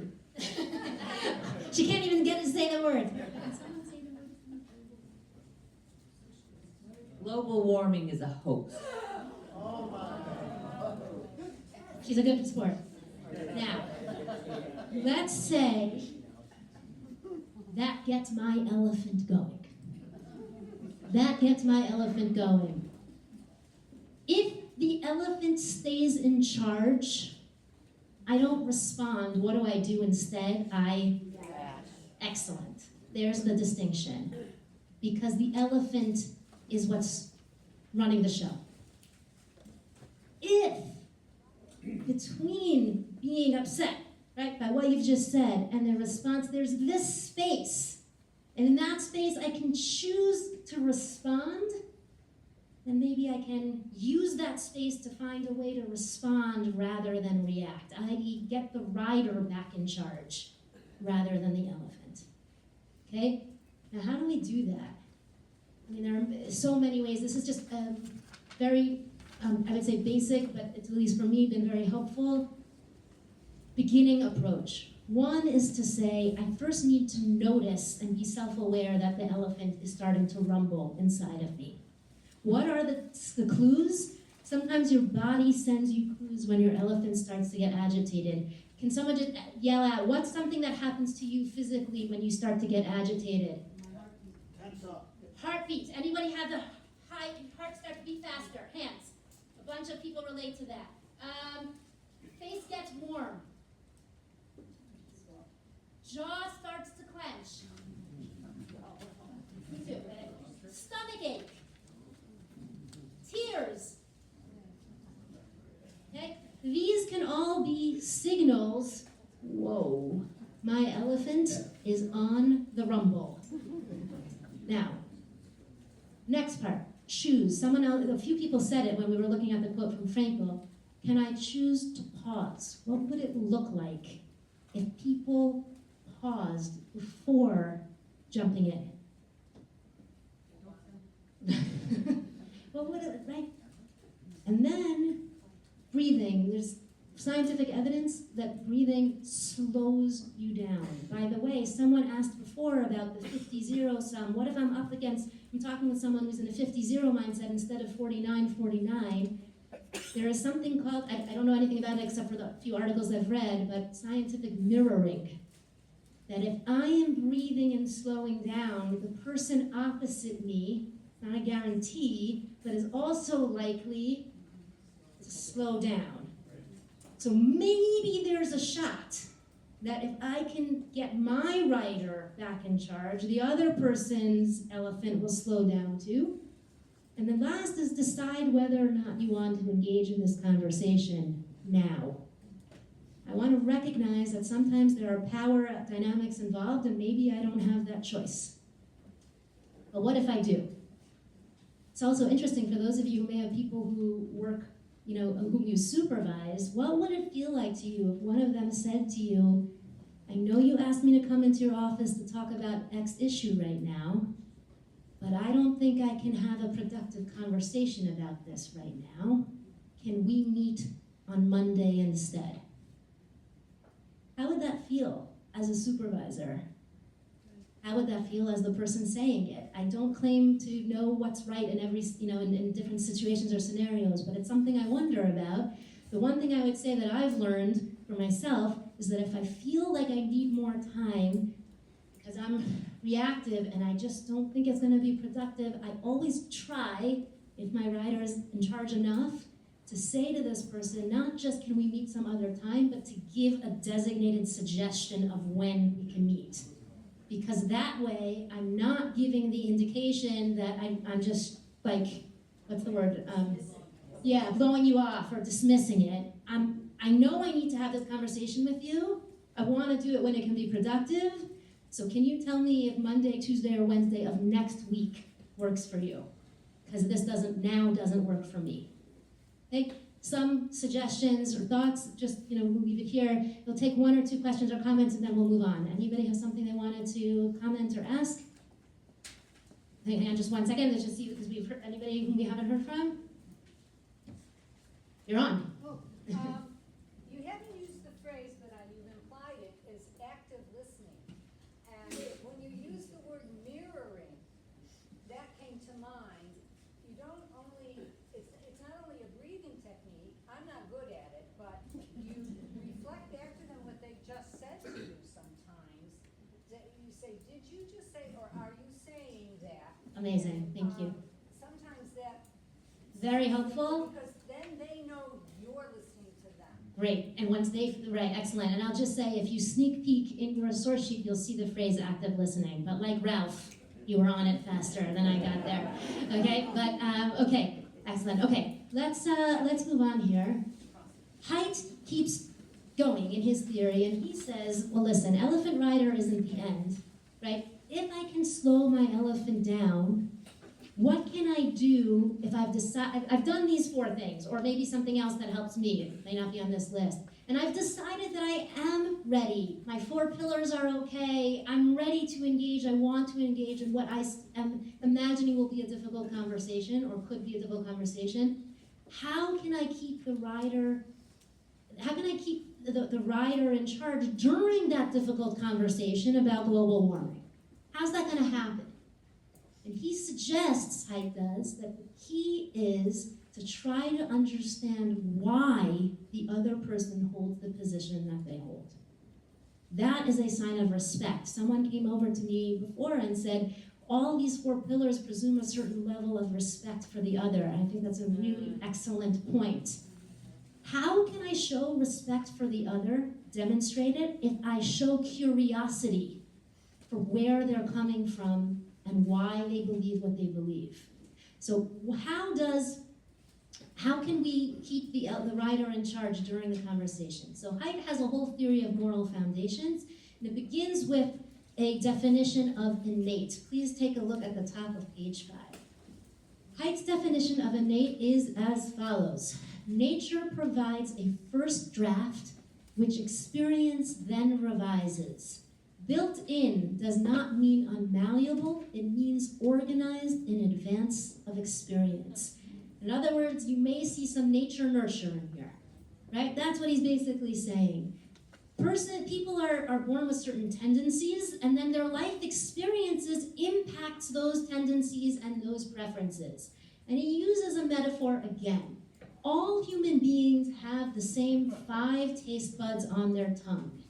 Yet, we don't all have the same taste preferences. Let's do a quick hand poll. How many of you like the bitter flavors? 2. You have a compatriot in the back of the 2. Okay, sour, salty, sweet. Whoa. Umami. I'm never sure what umami is. Can someone tell us? Savory? Okay, I have to tell you, I once used this slide at Pardes, and I translated, so to speak, umami as savory, and I was shot down. So I don't know exactly, but here's the point. The texture, it's a texture, it's a feel. Okay, thank you. Okay, so how is that possible? We've all got the same 5 taste buds. How in the world is it possible that we have different preferences? Everyone's different, yes, but what contributes to our differences? So think about that definition of innate. Maybe I was born with certain tendencies, but what might change my food preferences or shape them? How I was brought up. Experiences. Maybe my best friend was from a Sephardi Jewish family, and I've gotten used to, I went for lunch there every Shabbat, and all of a sudden I get used to flavors in their house. Maybe I've traveled to certain places. Maybe my socioeconomic upbringing impacted what I ate and what my preferences are. Maybe I had a really bad experience with a particular food, and now I hate it, right? Different things can impact our experiences, and Haidt argues the same thing about what he calls moral foundations, core values. Haidt claims that people across all cultures are born with the same 6 main moral foundations or core values. What makes us different is the way that we prioritize those values. It's almost like moral taste buds. We've got them, but we arrange them differently. Now, I just want to say up front, yes, there are evil people in this world. There is no doubt about it. But not everybody who disagrees with me about important things is either dumb or evil. Some people might be, but not everybody. So Haidt is arguing, what if we could understand our own moral foundations and our own prioritizations, and then try to understand someone else's way in which they order those values, as an alternative to dismissing and demonizing them as someone who is void of values.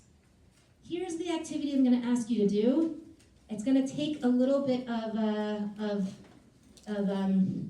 paying attention here, okay? Here's what I'm going to ask you to do. Please, you have these cards, right? Okay, I'm going to ask every person at every table to get 1 of each. Just pass them around. You need 1 of each color, please. 1 of each of the 6 colors.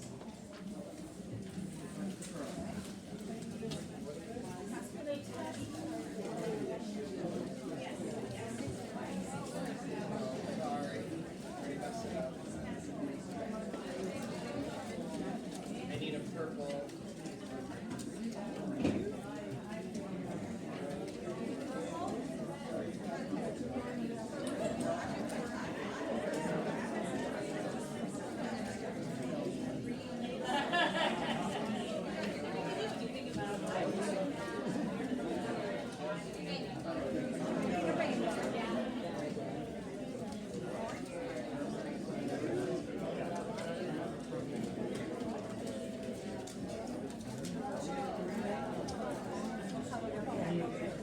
Okay. Here's the next part of the instructions. Okay, please grab a pen. Please grab a pen. On your orange Post-it, please write the word care. Care. On the orange Post-it, please write the word care. Care. Care. C-A-R-E. Care.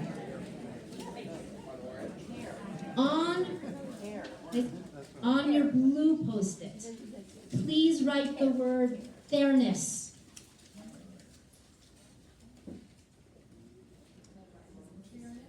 Fairness on your blue. On your light purple, ready? Light purple, please write the word loyalty. Loyalty on the purple. On the green, please write the word authority. Authority on the green. On the pink, please write the word sanctity. Pink, sanctity. On the yellow, please write the word liberty. Liberty on the yellow. Can I get your hand raised if you have 6 different color Post-it notes with all 6 moral foundations? You truly are way better than the middle school students. So last time I'm going to say that, but it is true. And I loved my middle school students, just for the record. Okay, here's what I need you to do next, okay? I need you, please, to turn to page 6. Page 6 in your source book, source sheets, okay? You have there Height's definitions of all 6 moral foundations. Here's what I want you to do. 1, please read through that list of 6 moral foundations. But hang on, just listen for a second, please. Once you're done reading that list, oh, sorry, I thought I had it up here.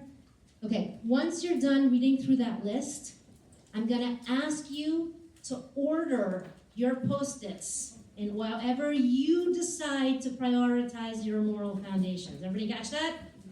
Okay? But here's another, are we good? Okay, sorry, I meant to make a slide with the instructions, I'm sorry. You're reading, you're ordering the Post-it notes, you're writing your name on the Post-it that you have ranked as number 1. Did everybody catch that? Okay, can you handle one more? No. Your group will help you. Again, a little bit of chazara, a little bit of review. You're reading, you're ordering your Post-it notes. What's the next thing? Name on number 1. Sorry. The instructions are in the source packet. I forgot. You have? Thank you. The next thing you need to do, this you might just want to look up. Ignore the colors, okay? These are colors that don't mean anything. At your table, you are going to line up your Post-its next to each other. Does that make sense? What's going to end up happening is Bob has put yellow as right? So this would be Bob's 1, 2, 3, 4, 5, 6. And Jane has organized it this way. You're going to line up your Post-its on your table, and then I will give you the next round of instructions. Is that clear? Number 1.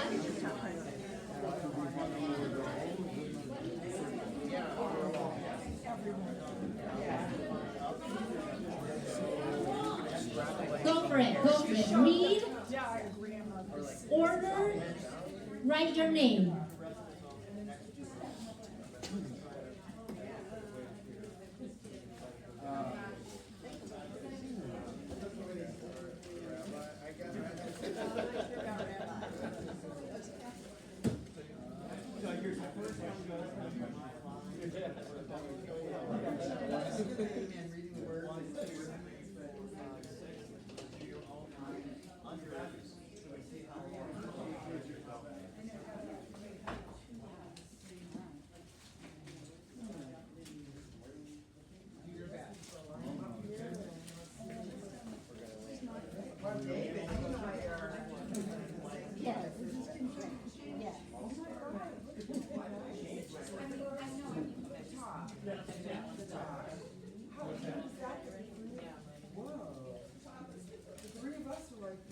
this is very noisy. They work quickly. We're enthusiastic. Yeah.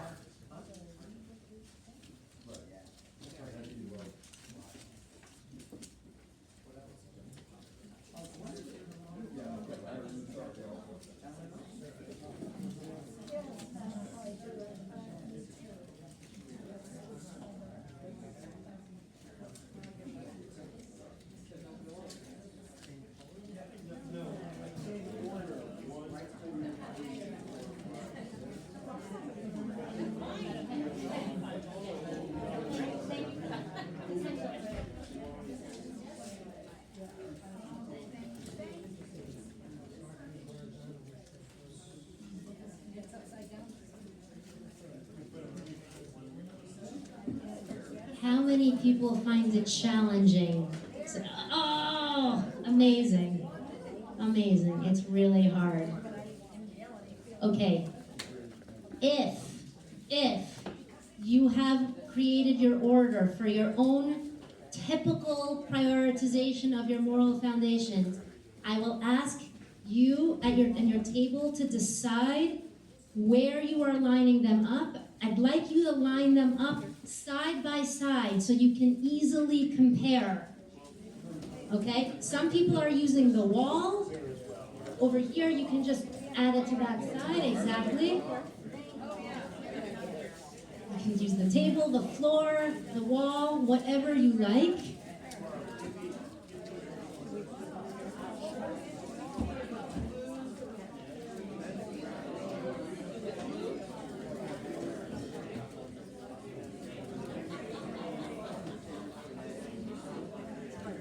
Oh, yes, yes.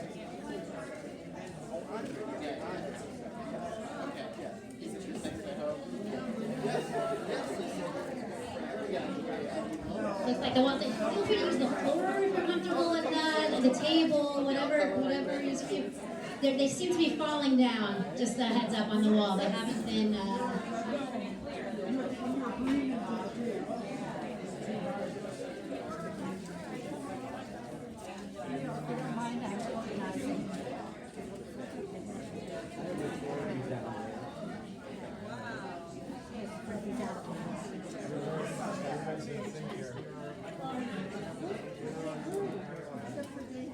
Okay.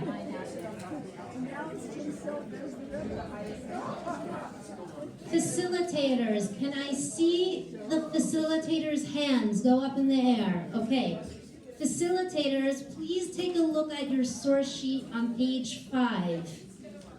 On the bottom of page 5, there are a whole bunch of questions that you can ask with your group, or of course the group can decide to ask its own questions. But there are a whole bunch of questions once you have your moral foundations lined up. Take a look together and see what your group has done.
Gotta work with something.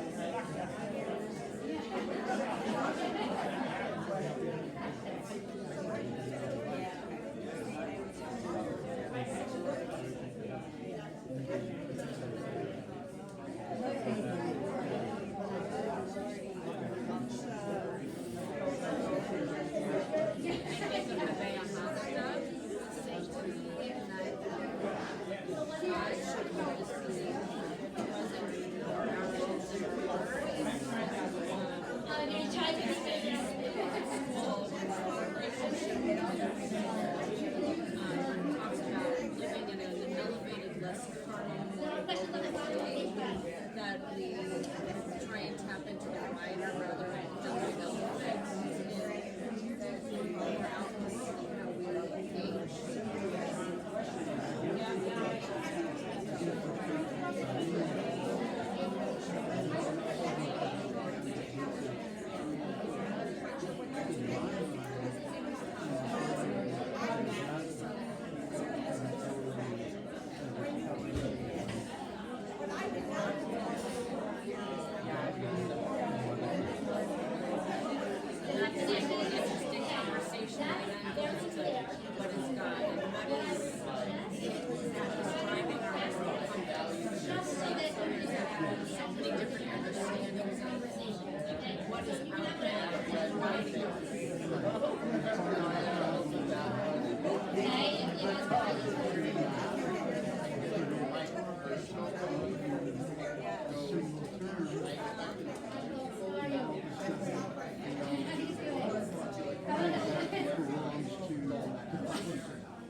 Okay, whether you are having whatever conversation interests you, feel free, or you are using the questions at the bottom of page 5 as guiding questions.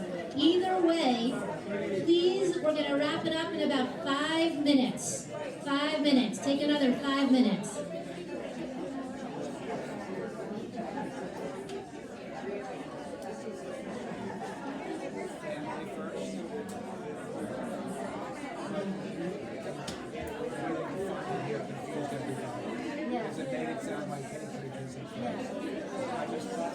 I didn't read the word itself. I just thought loyalty. It's just a bad.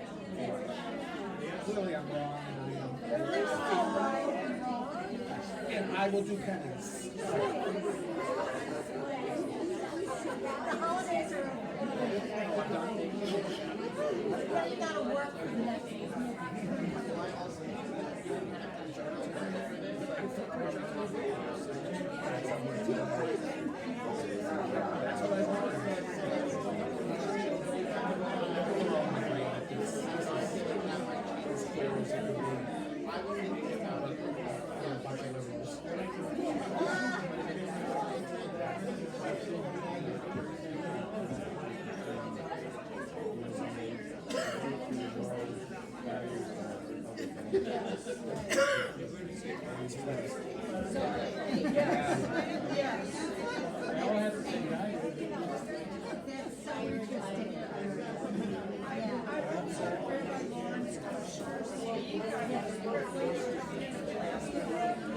And he was talking about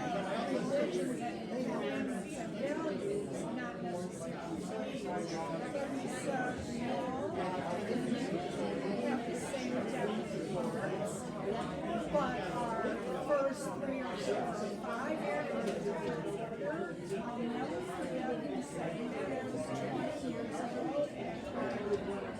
That it's our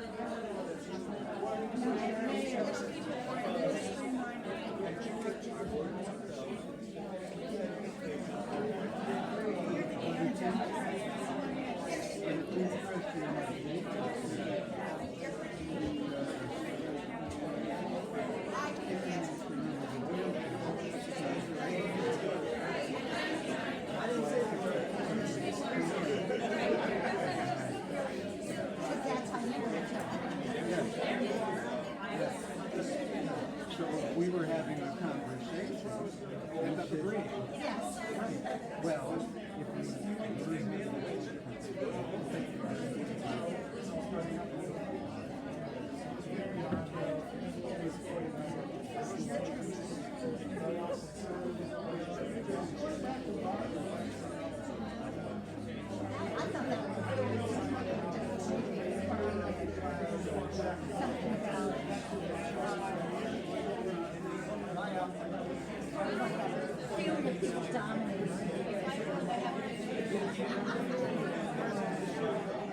Okay, folks.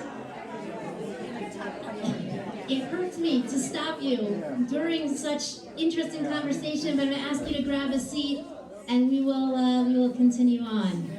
We will continue on.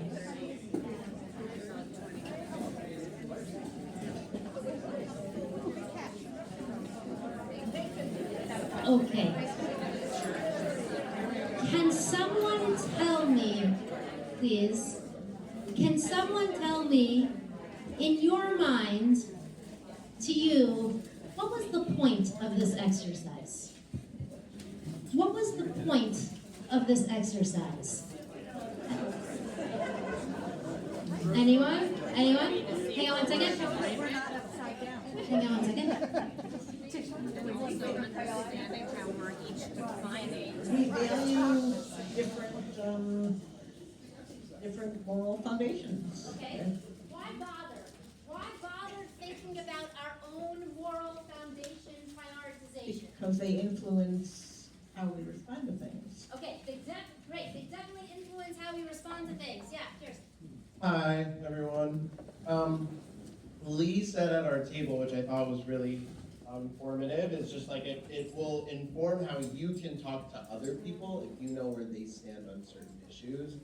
So you might approach something a little bit differently if you feel like, okay, they value fairness a little bit more, and make sure you mind your P's and Q's in conversation or whatever else. Thank you. Great. We'll take a few more. Okay. I saw your hand. You haven't heard from you. It shows that our interpretations of all these different things are different, and also how we interpreted the definitions that were on the other page. Okay, thank you for that. This table over here also had some questions or challenges with the definitions. All totally fair. I would say that I gave you a really small snapshot. If anyone wants to read the book, it's available to you, but also I'm happy to send a few graphics that might help. I'll send it to Rabbi London, and maybe she can disseminate it out so that you can get a better taste of this. But this really was just a taste. Very fair to say, I wouldn't define it that way. There's a lot of Torah behind all of it. We just didn't have enough time. Yeah. We also found that even though David talked about loyalty and I talked about caring, that our definitions were the same. So interesting. So interesting. So I want to try to, we'll take one more and then we'll try to pull it all together here.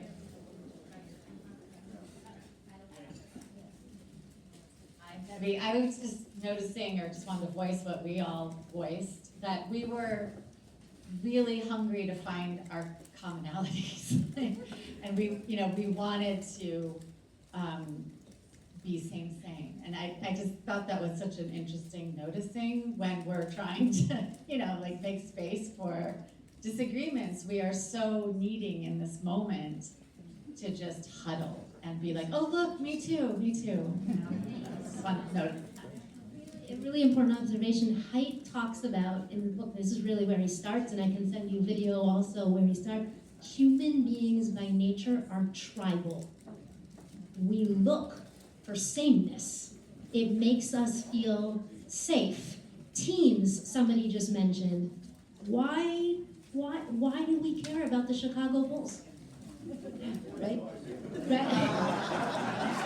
I didn't hear it, but I don't know what I said, but okay. I have no idea, they said. Actually, it's funny. This is a little off topic, but I just have to say it if it's okay. My very good friend at Pardes and colleague and thought partner in Machloket Matters, he's a senior member of our Machloket Matters team. Now he says to me, you know, when I think about limits in the 49-49 element, here's what I know.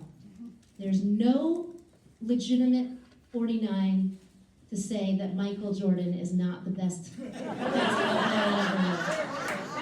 And he said, and I'm not interested in anybody else who says differently. Now guess where Tzvi is from? Yes, grew up in Chicago in the 1980s.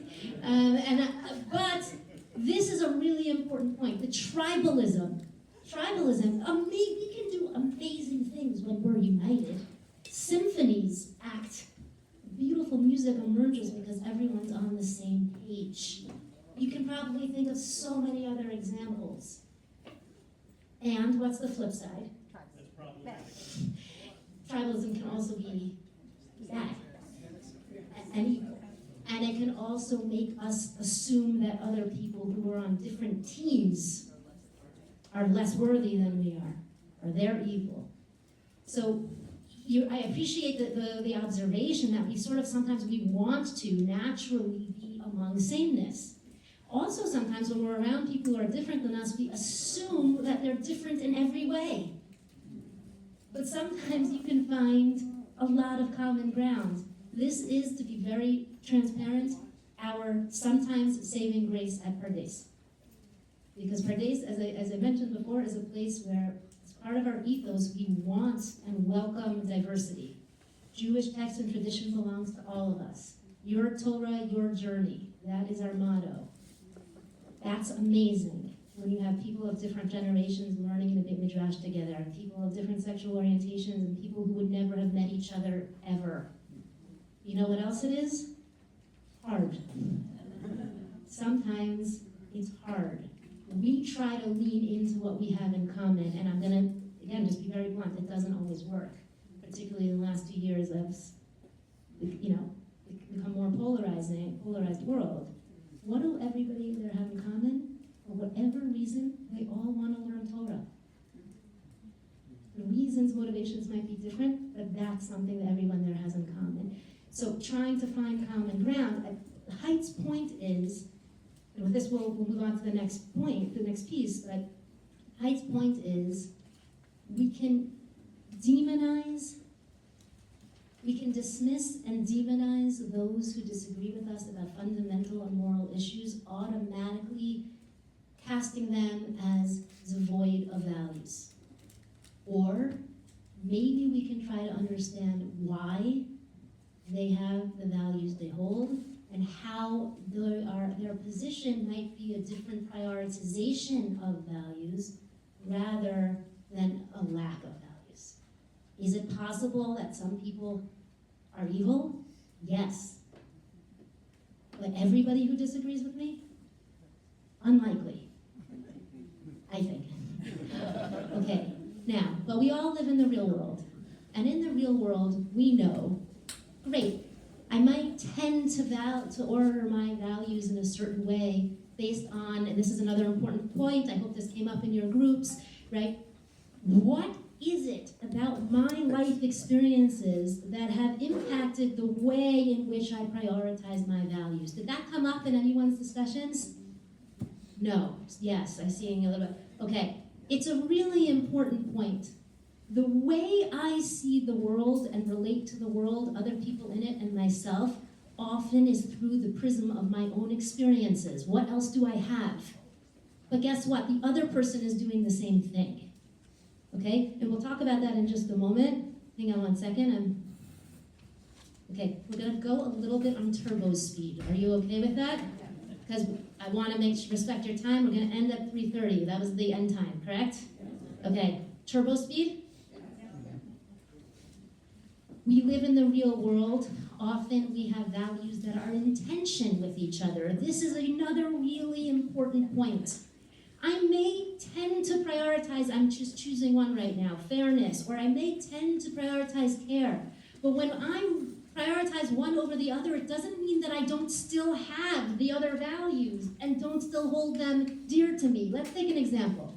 During his medical school final, Joel noticed that his friend was cheating on the exam. How should Joel respond? A, Joel reports his friend to the dean of the medical school. Joel does not mention his friends cheating to anyone. Which values are in tension in option A and B? Fairness and loyalty, great. I think those are maybe the most prominent ones. Any others that come into the mix? Maybe care. Is the exam being graded on a curve?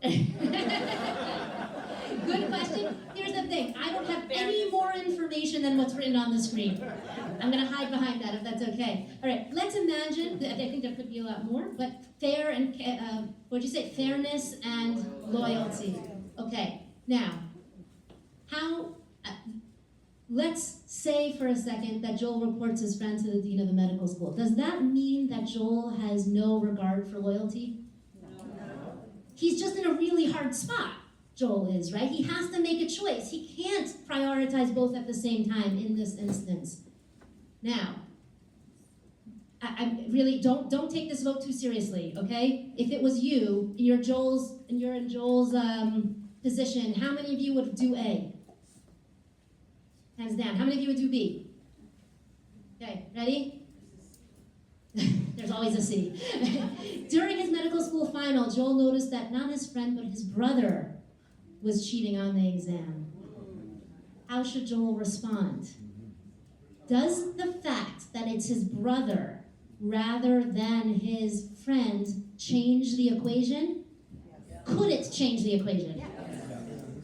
Well, wait 1 second. Are you calling Joel a hypocrite? This is just to say, tribal, right? This is just to say that often we look at each other and we say, hey, you're inconsistent. How many of us have been accused of being inconsistent? How many of us have accused others of being inconsistent?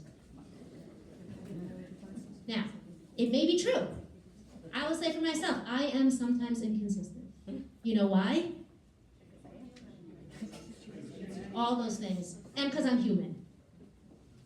Right? So again, this idea of good versus evil, and it's only one or the other, and you always, need to prioritize. We all make different decisions in different circumstances for different reasons. The point is we are in a complicated world that often forces us to be dealing with competing values. And that's hard. I'm so sorry, I'm in turbo mode, so I gotta keep moving. I'm really sorry. I will be here afterwards, happy to take questions or comments one-on-one. Okay, so just wanted to add one other point to the mix here. I'm trying to think the best. Okay. What do we got? 10 minutes. We can do it. You ready? All right, take a look here. I'm going to take a look at a source that's going to share. We're going to look at a text from Genesis and a few commentators where we will see rise to the top this idea of our different backgrounds impacting the way we interpret the world. Please take a look at page 7. Okay? Please take a look at page 7. Okay. Our essential question at the top, to what extent do our past experiences help or hinder us when trying to have a Machloket Matters conversation? I want to give some background about this story in Genesis, chapter 32, Parshat Vayishlach. Just some background. Jacob, right? Yaakov and Esau, Jacob and Esau, they're brothers, twin brothers. Jacob tricked Esau into giving him the blessing. And what does the older brother say he's going to do to Jacob? Kill him. So what does Jacob do? He runs away to his uncle's house and they don't see each other for 20 plus years. Okay? The story takes up here in our text with Jacob having been with his uncle for 20 years, having in those 20 years created a family with lots of children. He's amassed a lot of wealth, and now he is heading back to the land of Canaan, to the land of Israel, and he knows who's there waiting for him? Esau, his brother. And the question is, what is Jacob going to do? What kind of reunion or reception is he going to get from his brother? So, what Jacob does is he organizes all of his goods and all of his wealth and his family, and he tells messengers, hey, messengers, go out, find my brother, tell him that I have wealth that I'm so happy to share with him, call him my master. In other words, what is what Jacob trying to do? Butter him up, soften that, right? Okay? Reconcile. He's hoping that this could work. And look what happens when the messengers come back. Look at verse 7, please. Let's just use the left-hand column. Verse 7 in bold on page 7, source sheet. The messengers returned to Jacob saying, we came to your brother Esau. He himself is coming to meet you, and there are 400 men with him. How? Okay. Yes! How does Jacob interpret the 400 men? Army, aggressor. I heard there goes the elephant. Take a look at verse 8. Jacob was greatly frightened. In his anxiety, he divided the people with him and the flocks and herds and camels into two camps, thinking, if Esau comes to the one camp and attacks it, the other camp may yet escape. In other words, Jacob is terrified. He is sure that Esau is coming with 400 men in order to kill and take revenge. Is there another option? Why else might Esau, what other possible intention might his brother have in bringing 400 men with him? Honor him. Some kind, celebrate his return. When important diplomats show up in your country, you don't just grab your Chevrolet and say hello one-on-one. You get a whole entourage. Who's scared? I don't think Jacob cares if Esau is scared. Oh, you're saying that's another opportunity. Sorry, mistake. Right, that's another potential intention. But Jacob doesn't even consider that possibility. Now, who was right? The text doesn't tell you. The text doesn't tell you. Is Esau coming with 400 men in order to kill Jacob, or for war purposes, military purposes, or is he coming as a kind of honor guard? What do you think? Good, okay. Here we go. So the commentators are split on this. All of this is in your source sheet, but we're in turbo mode, okay? So here we go. I want to focus on two particular commentaries. You have Rav Yitzchak Abarbanel, who lived in the 15th century, Portugal, Spain, Italy, and you have Shadal, who lived 300 years later, 19th century in Italy. Now, here's what these two commentaries agree on. You ready? They agree that Jacob believed that Esau had military negative intentions, because the verse says so. They agree that the messengers who reported back to Jacob thought that Esau had pure intentions. Here's where they disagree. The Abarbanel says, of course Jacob was right. Of course Esau was coming with terrible intentions. And what made Jacob get this right? Make the correct calculation? Because Jacob's past with Esau gave him a savvier understanding of who his brother really is. Jacob knew that Esau had threatened to kill him. Jacob knew the kind of person his brother was, so he was not going to fall into the trap of the messengers and think that Esau could possibly have good intentions. So the past has made Jacob smarter, says the Abarbanel. What does Shadal say? Shadal says, and he uses the word ulai, maybe. Maybe Esau really did have positive intentions. But Jacob was so scarred from his past with his brother, he couldn't even conceive that that was a possibility. So Jacob is not made smarter or more savvy by his past. He's trapped in his past. He can't consider that there is another option or that the status quo could change. Not by accident that I put the dates and the lands that they lived in. Anybody know anything about the biographies of the Abarbanel or Shadal? Abarbanel had the good fortune of being a treasurer, as a brilliant person, in the king's, for the king and queen of Portugal.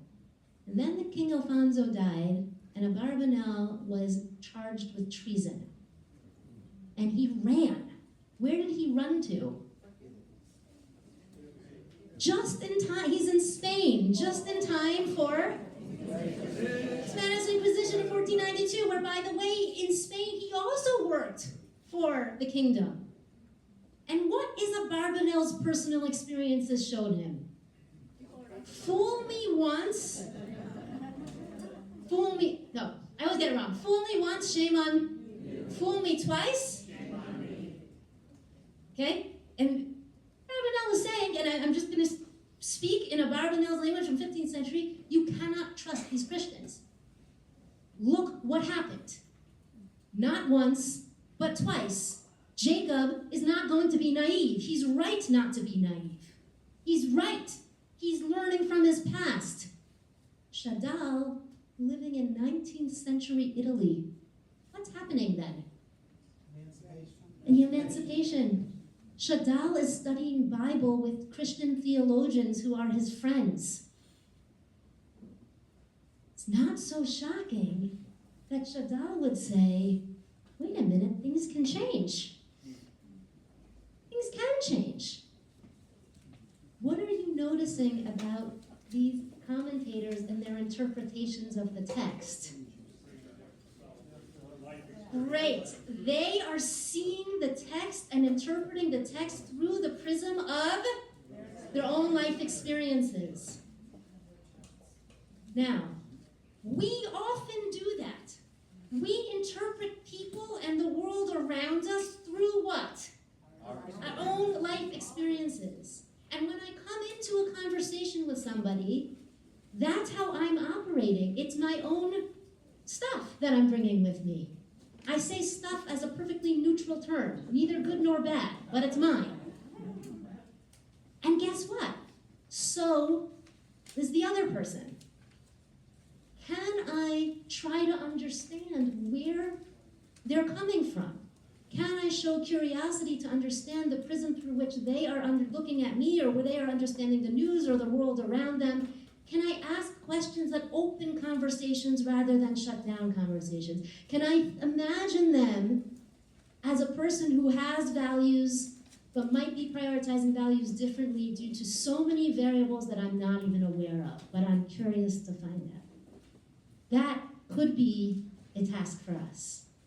Thank you so much for the opportunity to learn with you today. I really enjoyed every second. Thank you so much. 3:30, right? We're good? Okay.